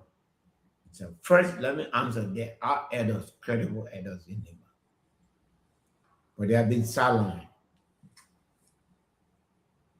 And people now go and pick who they can describe as elder and use them for their purposes. But we have elders in Nimba. The question is, our political system has decided to redefine eldership. And now everybody, elders were not pick and choose. There are people I call, let's say, there are people in the Koga, for example, call elder. They are different from the people that the VP consider elder. There are people, maybe Madam Ida Gonglu White consider elder. And there are some elder that she may not consider elder because she thinks that they are biased. Unless the elders can come together and create a forum where their biases will not, every human being has bias, but when you are placed in a certain space, you have to hide that bias and work in a way. Unfortunately, the elder system, all of us were dismantling it systematically. And I think it has a great impact on how we can unify Nimba. I hope we can bring them back together and then use them as an elder council so that they can help us to resolve conflict. The other thing is, why is the role of elders? If I criticize Senator Koga, there's not confusion there. We don't agree politically. Are you going to ask me to say, because I criticize Koga, so I break the rule, I bring this? No, that's politics. That's different. If you disagree with people politically, there's no need for reconciliation for that. That's political differences. So we need to distinguish that from, a mediation process. It's not about compromise. If I disagree with someone, maybe the superintendent or the chairman of the caucus, it's because first we are from different parties. Second, I disagree with them.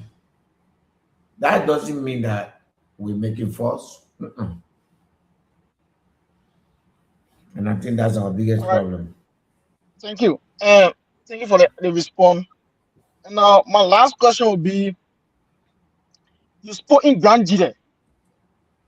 And I think your speech in Grand Jide, for me, I will consider to be the major statement that opposition can work with. We have an opposition camp. I want to draw your attention to this. Before 2023 election, there was music in Liberia. That the President Weah Jimika area is where the jobs are in Liberia. The jobs are coming, President Weah taking the jobs, President Weah government officials, Finabono bringing jobs. And those folks in government today, they reign with them across the country. And our people believe in a message. Yesterday, jobs were catching Liberia, but today, according to international report now that we follow on a daily basis media, the Liberia is a center now for transporting jobs in the African region, the Sahara region. And after the 19.5 million jobs were arrested, the government, the Joint Security, up to now, we don't know the major actor or who are involved into this process. We can even mention that the American embassy, the ambassador of Liberia, was also able to meet with the police, RG today. Mr. Billy, what could be your message to the Liberian people? Yesterday, you think that the United Party lied to Liberian people on jobs.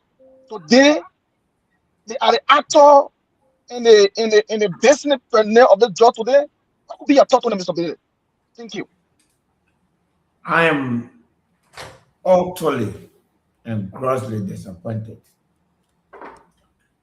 And it's disgusting how the government has dealt with the drug issue.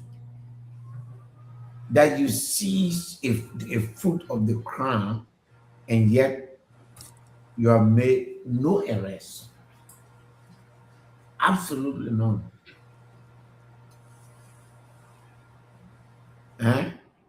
That's a shame.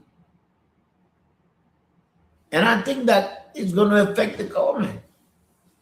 Because this is this propaganda that the United Party used to bring CDC. The CDC, nothing hurt the CDC more than the fact that there was this allegation that the CDC were aiding and abetting drug trafficking, and the CDC did not have an effective public relations campaign to counter that smear campaign. Today, the United Party themselves are falling prey to their own weapon. And it's going to affect them. Drug business affects every family in Liberia. If you play with it, you are playing with the power that you carry.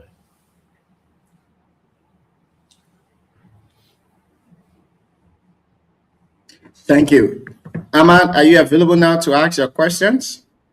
Yeah. No, thank you. Like I was saying, it is always an honor to have Sir Musa Hassan Belete here. He is one person who has proven over the past to stand for the people of Niba, and that is excellent of him. Now to my question, Honorable Musa Belete, a few weeks ago was there few being appointed by the House Committee to investigate CTN and order at the free port of Liberia.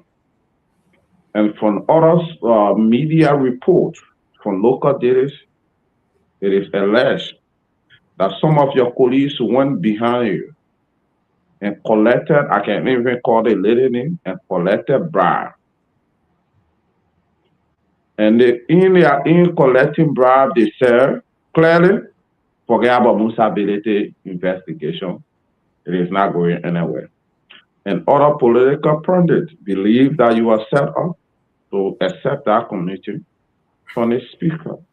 What say you from all these allegations that is in the public concerning the committee that you chair to investigate CTN and others at the Freeport of Liberia? Thank you. I'm a member of the House of Representatives. If I'm asked to serve on any committee anytime, I will. If I know that I can't do it, I will let them know I can. This one, I can do it. And it's something important to do something about. We have to do something about it, and I'm more than happy to help. I don't have control over individual lawmakers, but I have control over the investigation, and I have control over what we are going to say. We are going to do the right thing for the Liberian people. Nobody should worry about what's not going on, what's not. There are issues over there. We're going to fix it. Some of them we have already fixed.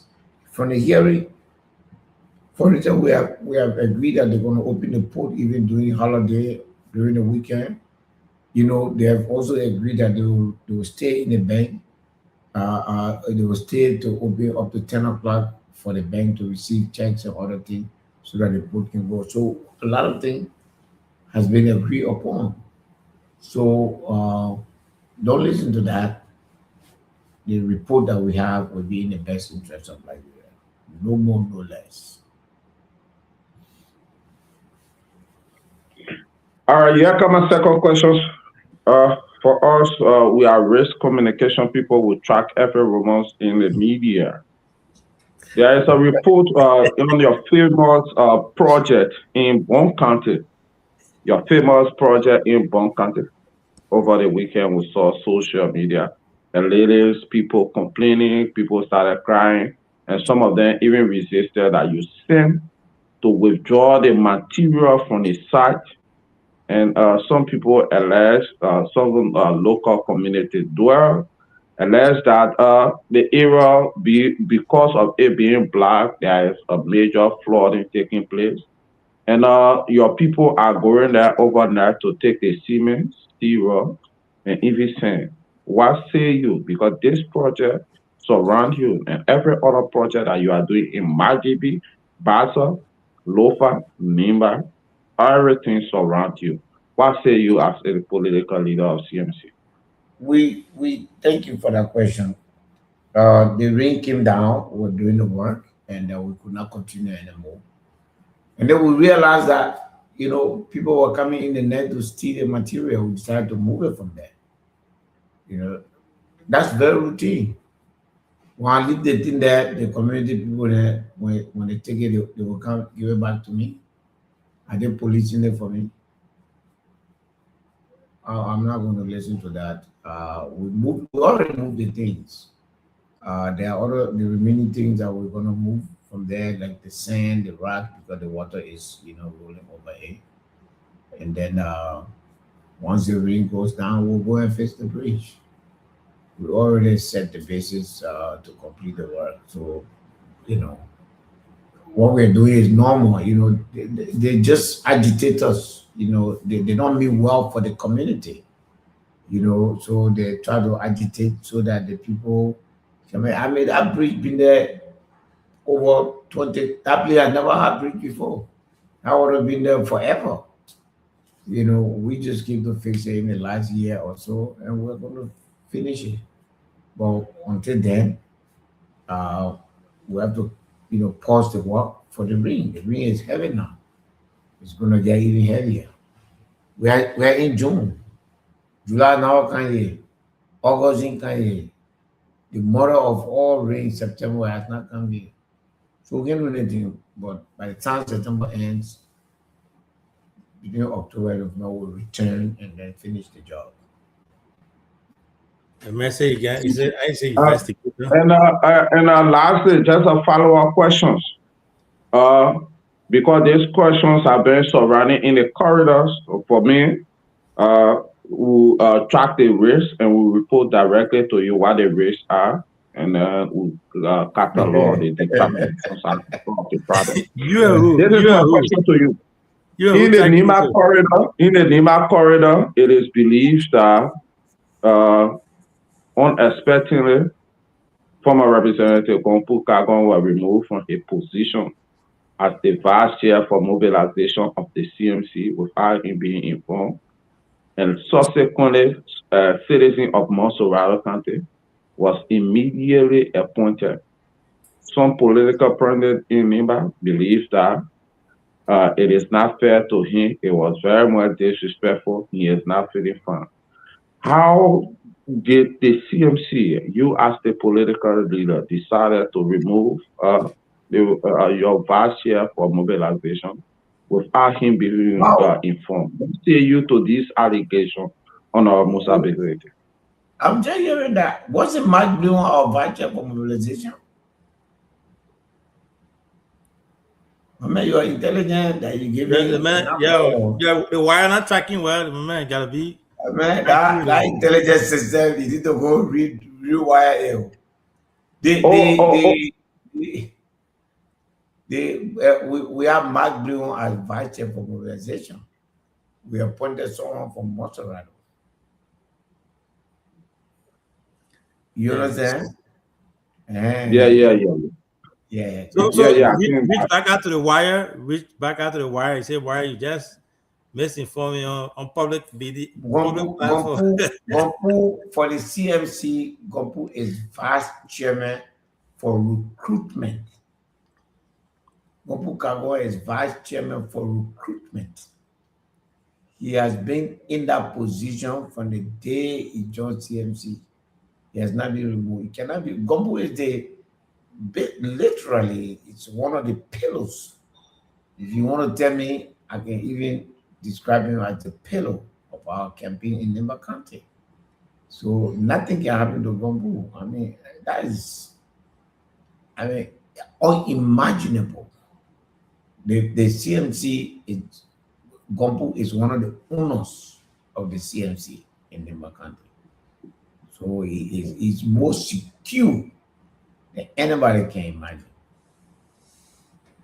Gompu can pick where he want to go, what position he want to occupy in CMC. So he's a very powerful man. Thank you. Thank you so much, Chief. Thank you. My man, Thank you. I just see you on where will not take a pool for you. You want to bring that back. You want Qatar recruit. You want Qatar recruit? Qatar recruit, yeah. Come. You get go back. So you're welcome. Welcome to the second round. Let's begin with you, Chief. Nimba County, your dear brother, Wilmer Pay, Chairman Pay, former Minister of Lands and Mines, was on Spoon TV, the most talked about interview he had, and had everyone talking, entire Nimba County, the entire nation was talking. I know you listened to it from start to finish. Wilmer is not only a Nimba person, he's a national figure that the entire country knows. And I think he took offense to several things that he made a lot of claims and counterclaims, a lot of claims. And the interview was heated, personal. You know, he talked about tribal implication. He talked about, the allegation, against him. He talked about how he was let go, the person that was behind his removal, and all that stuff. Honorability, you are a political leader, the chairman, and you also happen to be the son of Nimba Kante as well. What's your assessment, your perspective on this? What do you think about that interview? I reacted to it. I think you saw it. I did a long post, very long.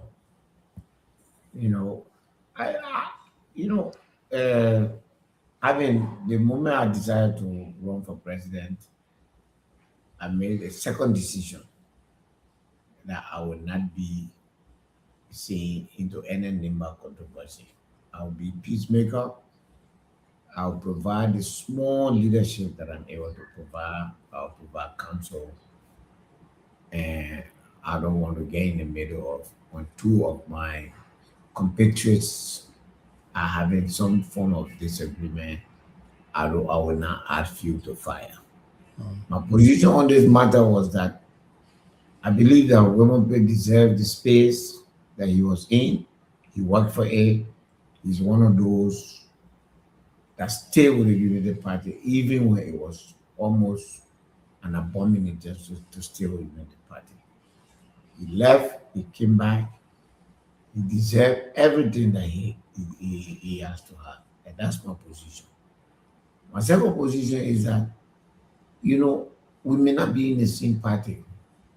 We may all be pursuing different politics, but the vice president is the political leader, the highest officer. When you're in that space, it's tough. You have to wear the thick skin and be able to call Musa Belete and talk to him, knowing that Musa is not for you, knowing that Musa is against you. Musa is a different party. You speak to Edith Gonglo. You speak to all of the political leaders, Samuel Koga. You should speak to everybody so that you, as a vice president, will rise above all of those things. That's my position. I mean, I'm not in the UP. I don't know what happened. But I also feel that, the vice president should do everything he can to protect anybody, whether it's women or whoever. So I think the vice president needs to do more on the issue of women allegation. I'm definitely staying out of that. I don't want to be in the middle of that controversy. But when a house is in trouble, it is the leader that we look upon to provide leadership to bring all of us together. We've done that several times. The good news is that whenever the vice president calls any one of us, we go there. For me, I speak to the vice president all the time. I think I speak to him more frequently than even some of the other lawmakers. But so the way I believe he should treat Wemopé the same way he treats me.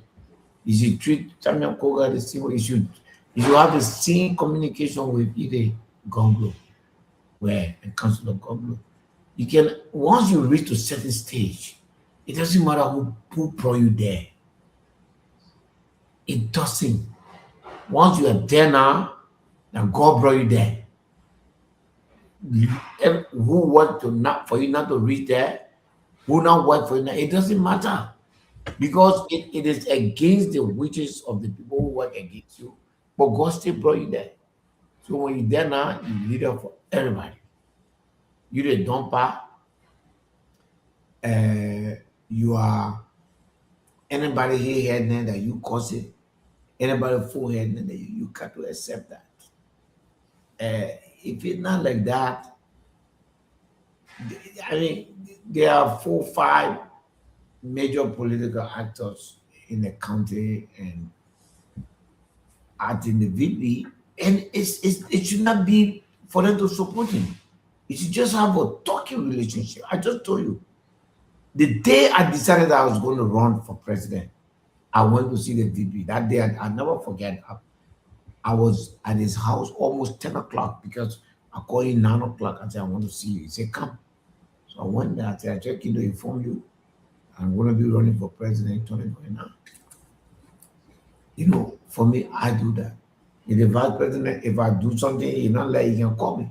But if you do that to Musa Birete, who is major opposition to you, why you can do that to Wemo while you're in the same party?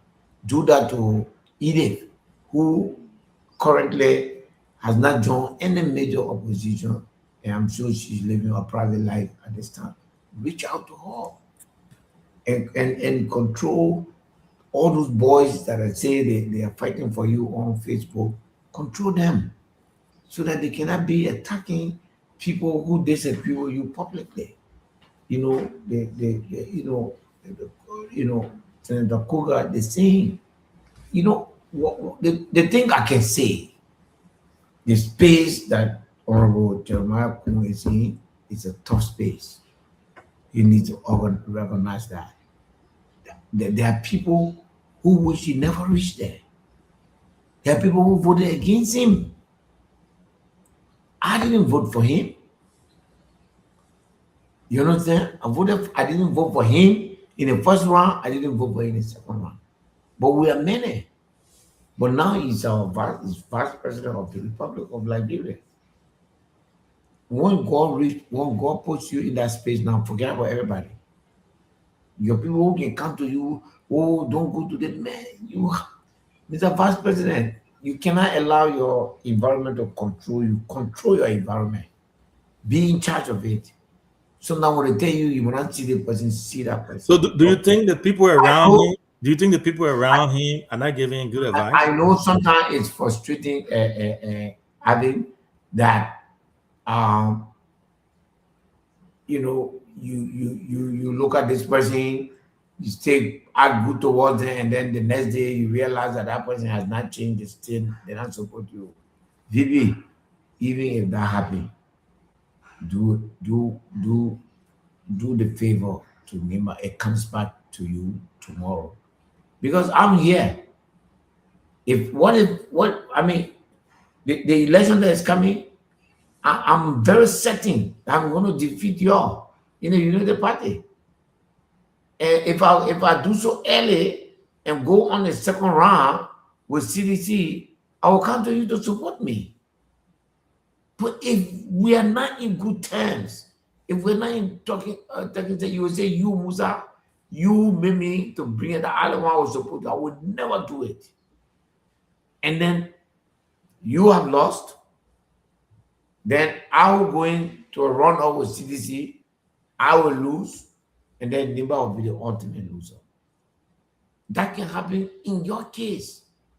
What if we don't make it? What if the other oppositions, the IDE, the Koga, the Tehong Gonglo, what if they don't make it to the second round? And then you go to them and say, when you were vice president here, they can't teach to people. Then Nimba will lose. That's why dialogue is good. It doesn't mean that everybody you call will support you. Some of them, you just keep a good relationship with them. Hello. You see publicly, you shake hands, you smile. You know. So I think the vice president got a little bit of work to do on that. You know, and sometimes it's difficult, but he has no choice. As long as he's the vice president of Liberia, he's never candidate people who are not leader.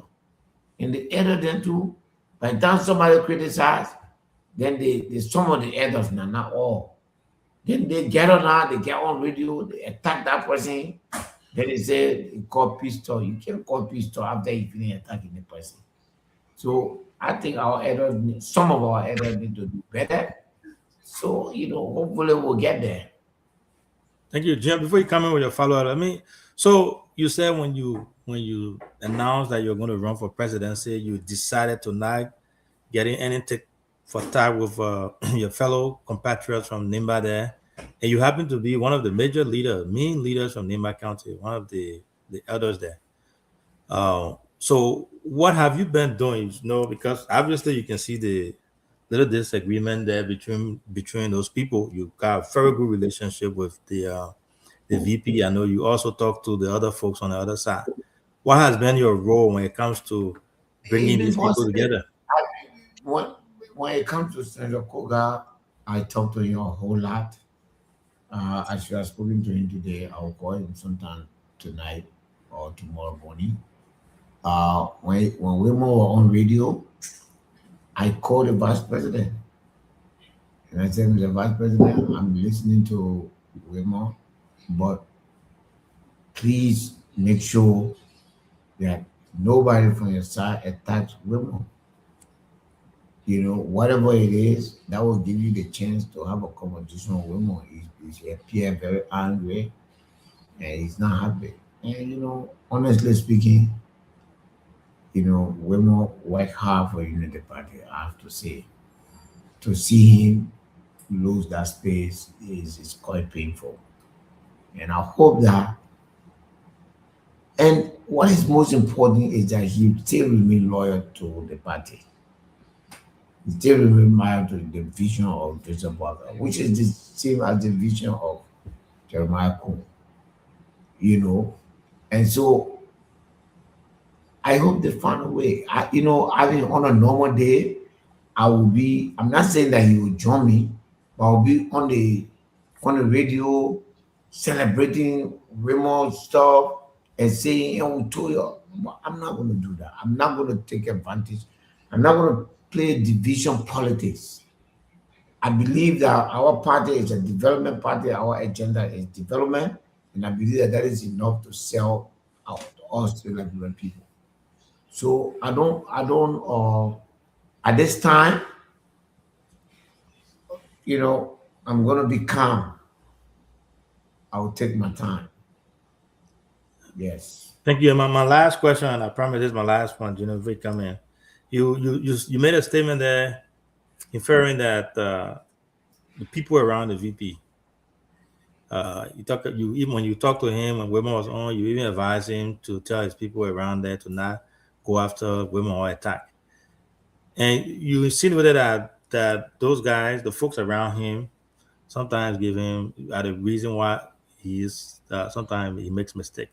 So maybe I don't want to put words in your mouth there, but do you think his surrounding also has impact on some of the things that are happening in Nimba County or in Liberia from his end? You know, first of all, I'm not a strong advocate of what people say that the leader is shaped by his surrounding. The leader creates his own surrounding. He brings around himself the people he feels that, you know, so the leader makes his surrounding. But I was speaking in general. Every leader, their surrounding has an impact on them. So there are people in Vice President camp, like in all of us camp, who say, hey, Chief, don't go near that man. That man like a business. No matter what you do with that man, he will never be for you. No matter what, they always say that. But once you are the leader, I mean, you got to go above that. You got to go beyond that. You got to be able to say, yeah, I know what I'm the leader. I do that all the time. And I hope that other people will do it. Yes. Thank you. Thank you so much. I'll pause there and then let Thank you. Thank you, CEO. I mean, you asked some a question, but I think I agree with honorability 100%. The vice president needs to reshuffle his entire inner cycle. And I will say this here today, tomorrow, and forever. He just expand it. Look, he doesn't need to. Sometimes when you're in a struggle, the people who run you, they too can feel emotional, but expand it and create. Look, you can get your people with you every day, but get other politicians. Like on holidays, you know what I mean? Call Koga, call Ide, call Teon Gonglo. Say, look, y'all come on the farm. Let's sit down and talk. You ain't even got to talk no politics. And let them walk really for that. I want to vice president. We talk politics. We don't want to sit down, we play chocolate, or we eat meat. as Nibayan. I'm still Tawan Goglo. I'm opposition to his government. But I visited him because he asked me to visit him. I will do the same thing. You know, I 100% agree with your philosophy, honorability.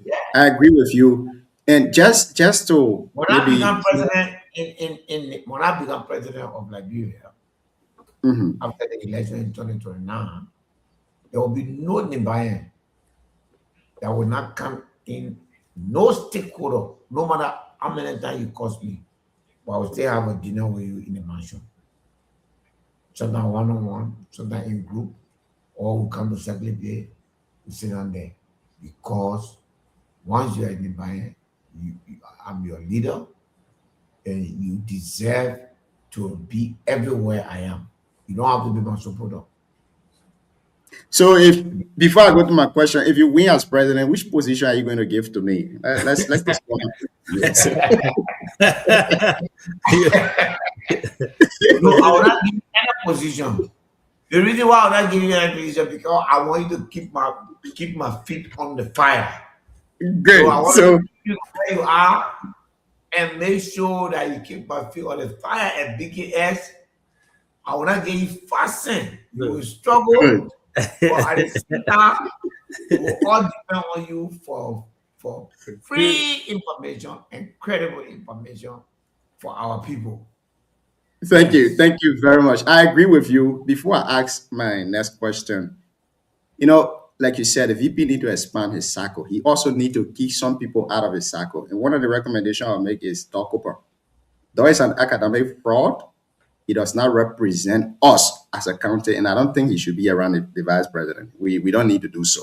But moving on to the next question, do you think that this entire thing with Wilmot Pay could have been resolved if and only if the elders would have come in earlier to ask questions as to Wilmot, why were you removed from your position? Yes. I think that not much was done to prevent women from leaving that position. I'm sorry to say. And I think it's a failure of leadership on the part of all of us from Nima. I keep saying this thing. People choose who to defend. When the legislative caucus of Nimba openly said they're going to vote against Musa Belete, that should have alarmed the whole county. When the Nimbayan loses a job to another Nimbayan as a cabinet minister, that's a recipe for chaos. We could have done something about it. Now, it is always the president's decision to act. And this is where I said, Wilmot Pay has said, that the vice president will do well. On that one, I don't agree because except President Baga has abdicated responsibility, which I think he has not. It should be his responsibility to determine who occupies what seat. No matter whatever role anyone plays, the ultimate decision is the president. So I don't subscribe to that thing that, the vice president. The day I say the vice president control the government, in other words, I mean that the president has abdicated his responsibility. At this point in time, I'm not in a position to say that. You're muted, Junior, you're muted. So, like you already said now, what is the caucus' own way of, making sure that, because these people, they are elders. We agree that they are elders. But even though they being elders, they also take advice from you people who are the sons of the county. What is the caucus doing to prevent this thing from happening further? Because we're speaking of 2026 today. We got 2027, 2028. The meet will be in 2029. So to prevent this, of people going to say, honorability, he's a bingo man. In fact, people attacking him here and there. The elders not saying anything. What is the caucus doing to make sure that transparency and not choosing between the sons and daughters of Nimba is being established? First of all, let me be very clear. The majority of Nimba people love me and will vote for me. A few weak-minded minority who are incompetent and incapable of standing their own ground will use tribalism. They are in a minority, they are nowhere to be found, and we'll continue to smoke them out of the way. I don't need anybody help to stand my ground. I'm standing my ground, and there's nobody in this world that can stop Musa Belede from doing anything I want to do in Nimba, as long as that thing is lawful and legal. If you call me Madigo man, that's business. I did not deny that. I just lost my electricity. Current go. Yeah, at least you still got internet there. At least got internet. Yeah. So if you want to hold me responsible for being a Madigo man, that is your worry. That's not my worry. My worry is I'm a politician. I'm trying to change the life of my people, and I'm asking them to give me the opportunity to do that. If all you see into what I do as a human being is my trap, that's for you to worry about. That's not for me to worry about. And so that debate for me ended when District 7 voted for me overwhelmingly with a vote margin that they have never even done for Kiome or Manume ever before in Nimba. The vote I got in District 7, nobody has gotten that kind of vote before. So I'm happy. So that it was after that election that the whole story of Madigo is that it's not working. This weekend I'm going to my district to submit my district report to my people. BKS is invited to join us. I think it's in Quito. We are going. We are invited, and we continue to do what we have to do, Jim. And tribalism, it doesn't move me because it's irrelevant. Retrospecting on events that happened before, let me ask this last question and go to the CEO. Musa Belete was not supported by his own kind for the speakership election, to the deputy speaker election. The others were nowhere to be found to question why it happened so. They said it was a political decision. Senator Koga came on the radio to discuss or to express his personal opinion on issue. He was called by the others because the opinion may be affected. Koga speaking tomorrow, eh? Yeah, so Koga speaking tomorrow. Now, going to Wemon Pace's issue, here he spoke on some issue, and then the others are coming in to debunk it. People are saying X, Y, Z, and all of that. Now, with all of these things that have been happening, do you think it will lead to a massive division in the county comes 2029 from the angle of the others? I hope not. But the others, or those who claim or have organized themselves as Edo or Nimba, have done very poorly. They have performed very badly. I hope they can change their gear and do things more fairly and more measuredly so that we can benefit from their wisdom and try to help our communities to develop, to build. And Senator Koga's disagreement with the vice president is politics. Nothing wrong with that. I have no reaction to that because my personal view is that, these are two adults and each of them have the right to disagree with each other. And I just want us to respect that. When the adults come in and condemn. How does that solve the problem? I mean, look at me now, right? So the Koga must say we're not in the same party. Honorable Vice President must say we're not in the same party. And I should be happy for confusion. Well, I think otherwise. I think that we all, it should be like a football match. When I and Barrow used to play, when there's a break, maybe a player is injured and they bring water from one player from IE, the Barrow man will take that same water from the man and drink some. You understand what I'm saying? We should do the same thing in the field of politics. We must agree to disagree, but we'll do it civilly, and it should not bring division among us. Those who want to help Vice President Jeremiah Kul to succeed as Vice President, you are not helping him. If anybody, and I say that even there are members of the legislative caucus that do the same thing, and I say to them, how does they help? How does they help? When Koga says something, let him say it.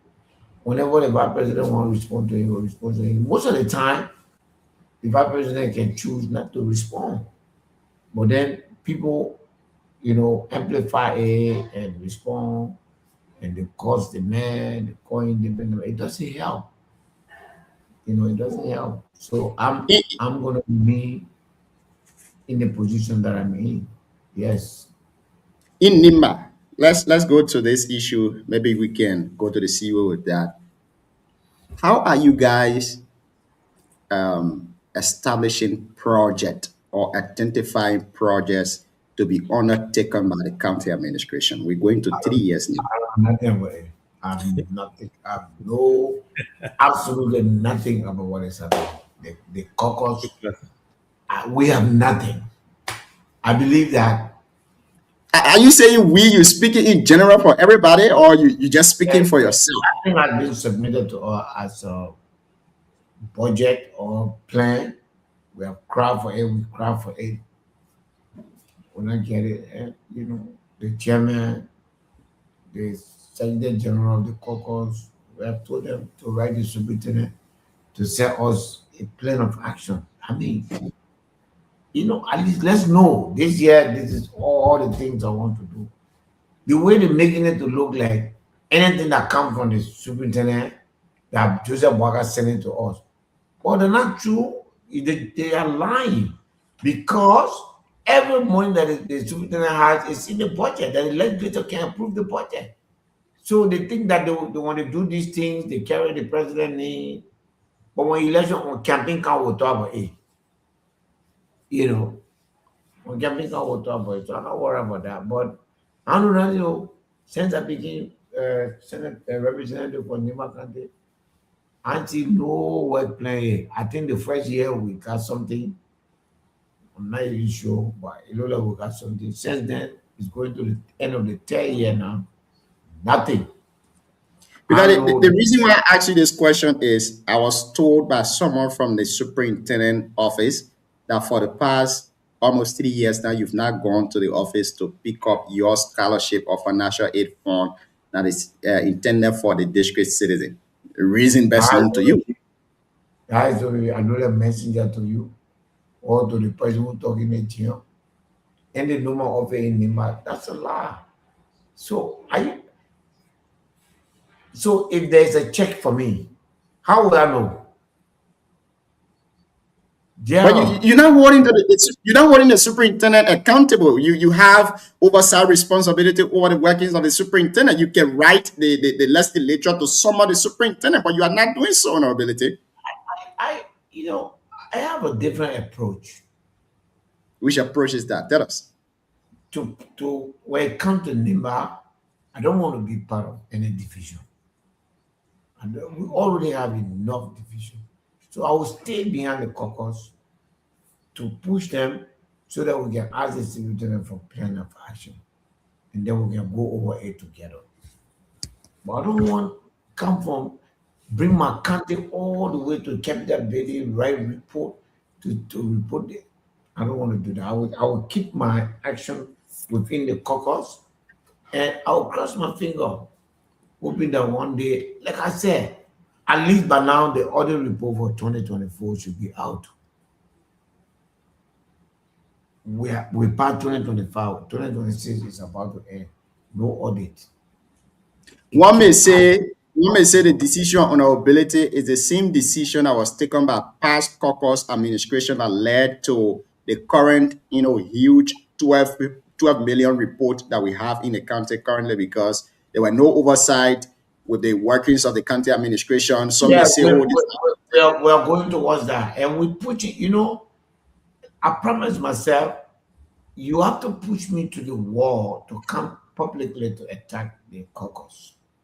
But internally, we are pushing. We're pushing.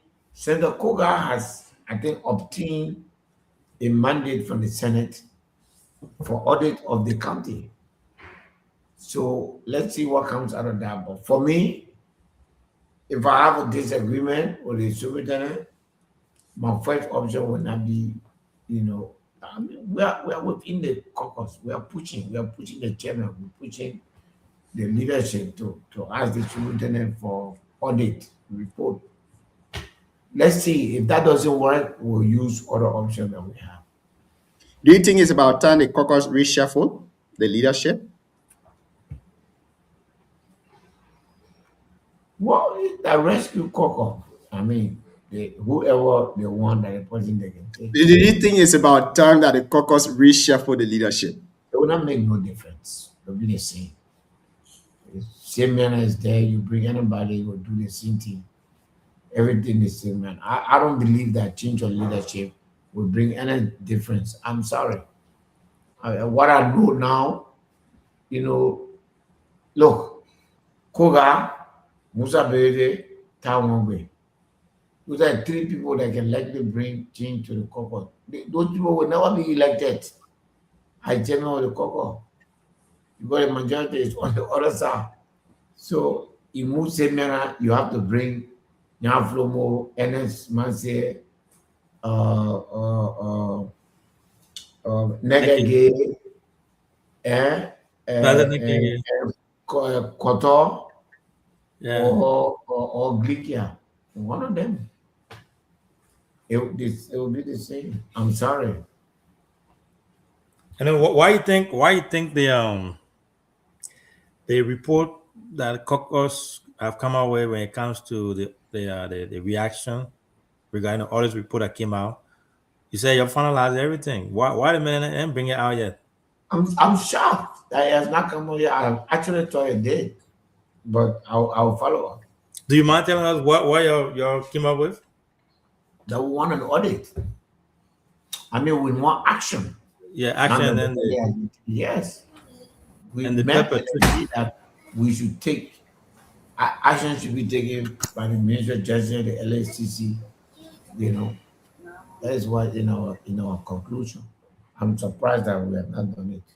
I'll follow it up. Yeah, I think because we never knew, because this thing is everybody keeps saying that library thing there, they can get to that thing and then nothing will come from out of it. It will just cause noise and then everything goes there. So that's something good to hear. We'll follow up with you. Hopefully we can hear from you when it comes to that regards. But again, thanks to our people who are following. We are here with Honorable Musa Hassan Bilite, CMC political leader. And then we are being relayed here on Voice of Tapeta and also Booyah. People getting ready. BK has going the CMC leader to his home, and then from there we'll be going with you to Booyah too, which is I will visit having home absolutely. Butuo. Now the people we can't eat chicken, but they okay go for you down there. I'll be there. I'm going to your to see your people there. I will go to your house. I will sit there. And the people, the people there, they will be waiting for you. They are all excited. They're always, and I talked to them already. Absolutely. Thank you. This So my question now. Final question.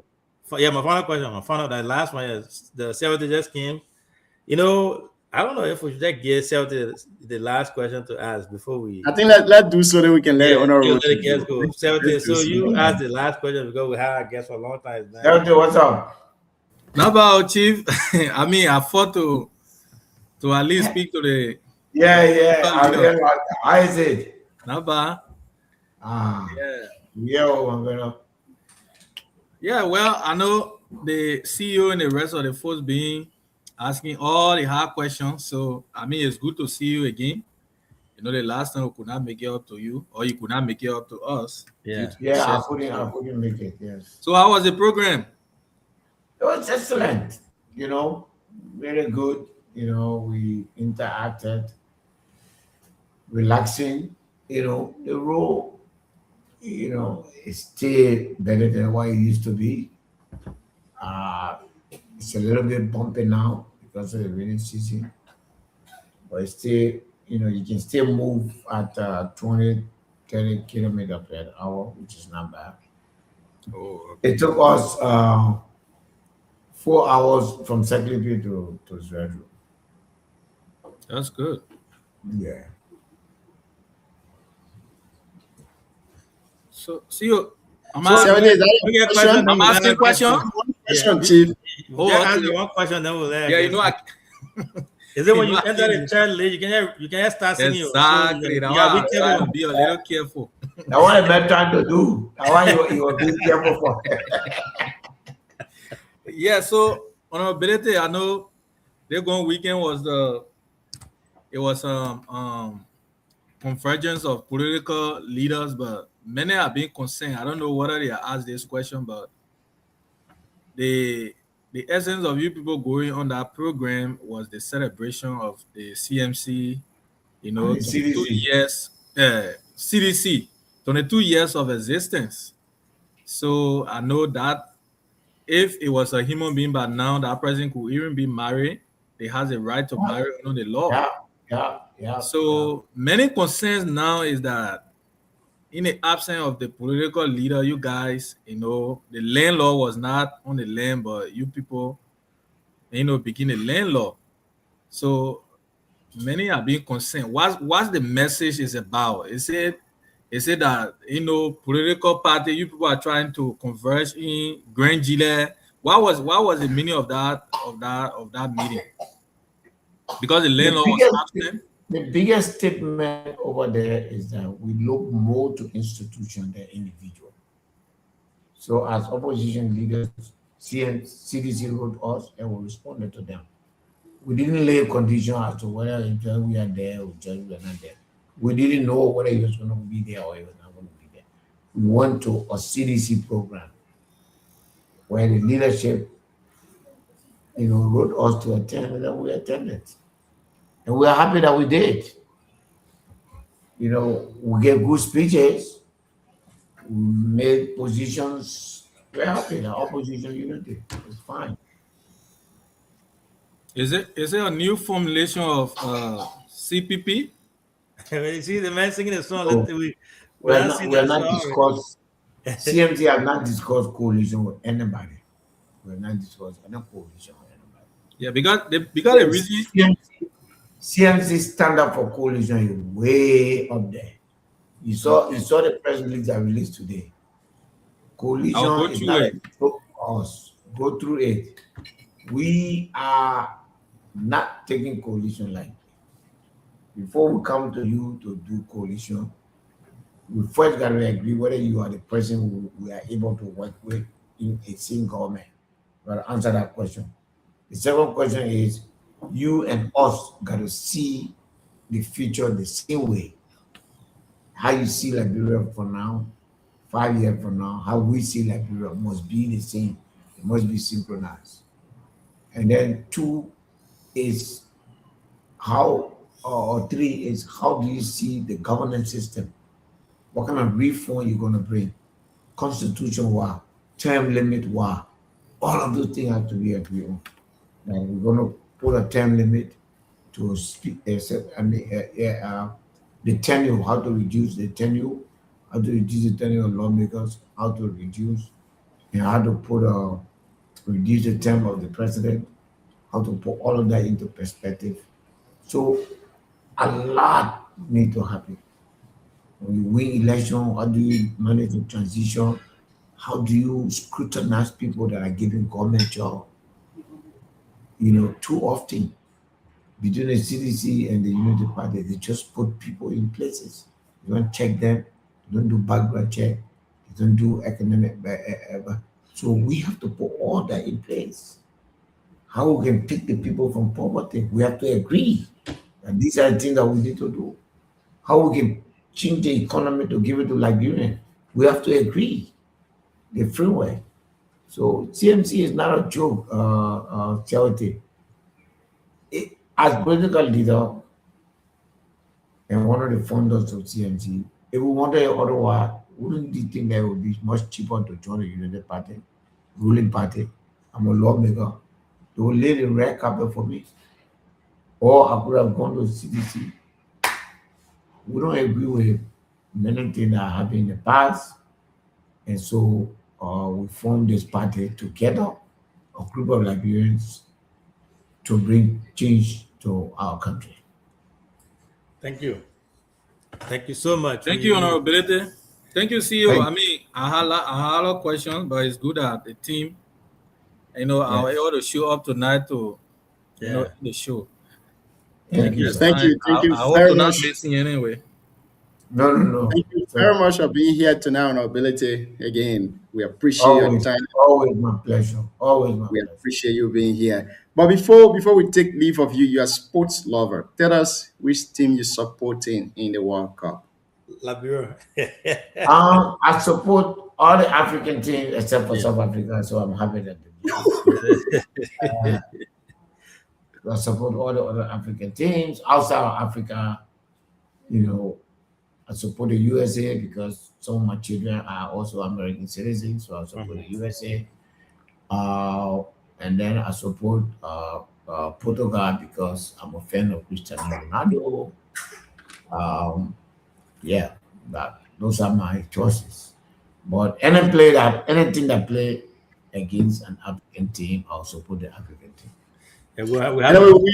We wish you the very best. Tomorrow we are told that the Liberia Drugs Enforcement Agency or the Joint Security appear before you guys. We will follow that. We'll also bring the entire session live to our people. We are hoping and praying that they will be more scrutinized tomorrow to give some of the information that they are hiding or keeping from the Liberian people. You guys will ask those questions. It has been a great conversation with you here tonight. It's been a wonderful show. In 2 minutes, just give us a parting comment, Chief. No, thank you. I want to assure BKS that only circumstances beyond my control can prevent me from coming to you.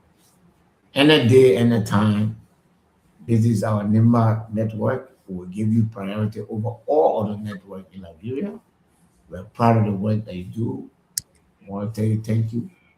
On the issue of unity in NIMBA, I have decided I will be on the side of reconciliation. I've decided I'm not going to fight with anybody. I'm going to focus on my presidential ambition, and I'm going to make sure that, anything I can do to bring all of us together, I will do it. I asked Nimbayans, in this situation with Wima, let us be there for him and let us find a way so that he and the vice president can meet and make peace. And in case they are able to meet now, or at least let the temperature go down so that the lay opportunity window can remain open, and by the grace of God, when things improve, we can be able to speak to them so that things can change. So thank you so much, guys, and have a blessed night. Thank you Have so a much. blessed night, Chief. Good night. Thank you. All right. So see you. That's it. We've been here now for another 3 hours. Give us your analysis and your parting. Thank you. Very flat too. Yeah, great stuff. Again, the news from District 5. Again, I'm happy and we thank God that our lawmaker was not hurt or anything. The way was reported at first. from the news that I've gathered, that was reported here by Clinton, who's in studio, said the owner was not in the vehicle. He was not part of it. He was, different area. And that incident apparently happened in Banwee with his driver, but he had no clue. He was not around that. So thank God for everyone's safety. CEO. Yeah. CEO, I'm unable to ask my final question because how you call it your causing CRT and LDC just popping 24-hour in winning season. All right, man. So we're feeling the man going already, Chief. So next time we'll get the political leader on and you can ask a question. But overall, it was a great show. I want to say thanks. The breaking news tonight, he broke it. Boris Badia will be joining CMC in Buyao next weekend. The CMC chairman himself, political leader himself, just broke that news. So we'll be there to follow and also break the news and bring the news to our people. So other than that, I want to say thanks to all of you. Thanks to Sarah for popping in. The men want to ask all the questions we finish asking, so it was hard to raise the sun. But Paraguay and Germany are going 2-2. I think they might end up shooting penalty here because they are on a added time, extra time, second half. So yeah, but other than that, I think that's it. I want to say thanks to you two as well for hosting the show. We'll be back tomorrow. I think Sarah got a guest name. Sarah, welcome, Chief. Yeah, John, thank you, man. I thought to join you guys, but hopefully we'll keep the ball rolling moving forward. Tomorrow we got the I think the Secretary General of the Liberia Rubber and Broker Association, Clinton, the Clinton Bose. So he will be here. As you may be aware, the president I think the executive order just passed a few days, banning unprocessed rubber out of the country. Mm-hmm. So they get a position too on that, as I think rubber brokers and farmers, I think so. That's their organization. So they want to add their position as well.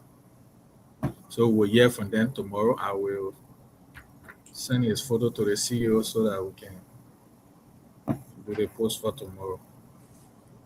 Thank you. Thank you so much, Chief. John, you are muted, Chief? No, you're muted, are you? Thank you, Asensi. Thank you so much, and thank you to all of our followers for being on here tonight. Round of 32 kickoff already. South Africa have gone home. They were beaten by Canada, and followed by Paraguay is playing tonight. Germany, and the game is 0-0. This might lead to a penalty shootout. And tomorrow, the Netherlands will be playing Morocco, and also on the 10th of July, Portugal will be playing Croatia. The 2nd of July, too, as well. Spain will meet Austria, followed by the USA, and also Belgium playing Senegal. Brazil have also played Japan, with Japan going home already. Cote d'Ivoire is expected to play tomorrow. The Norway. Mexico is also expected to play Ecuador on the 1st of July. England is expected to play DR Congo on the 1st of July. Argentina is also expected to play the Cape Verde too as well. Like that, the Switzerland will be playing Algeria. Colombia will also be playing Ghana. That's in the round of 32 as well. It's been a wonderful show, and of course, the deputy host is in it. But I want to say thank you to all of you for being on here tonight. Get you guys tomorrow.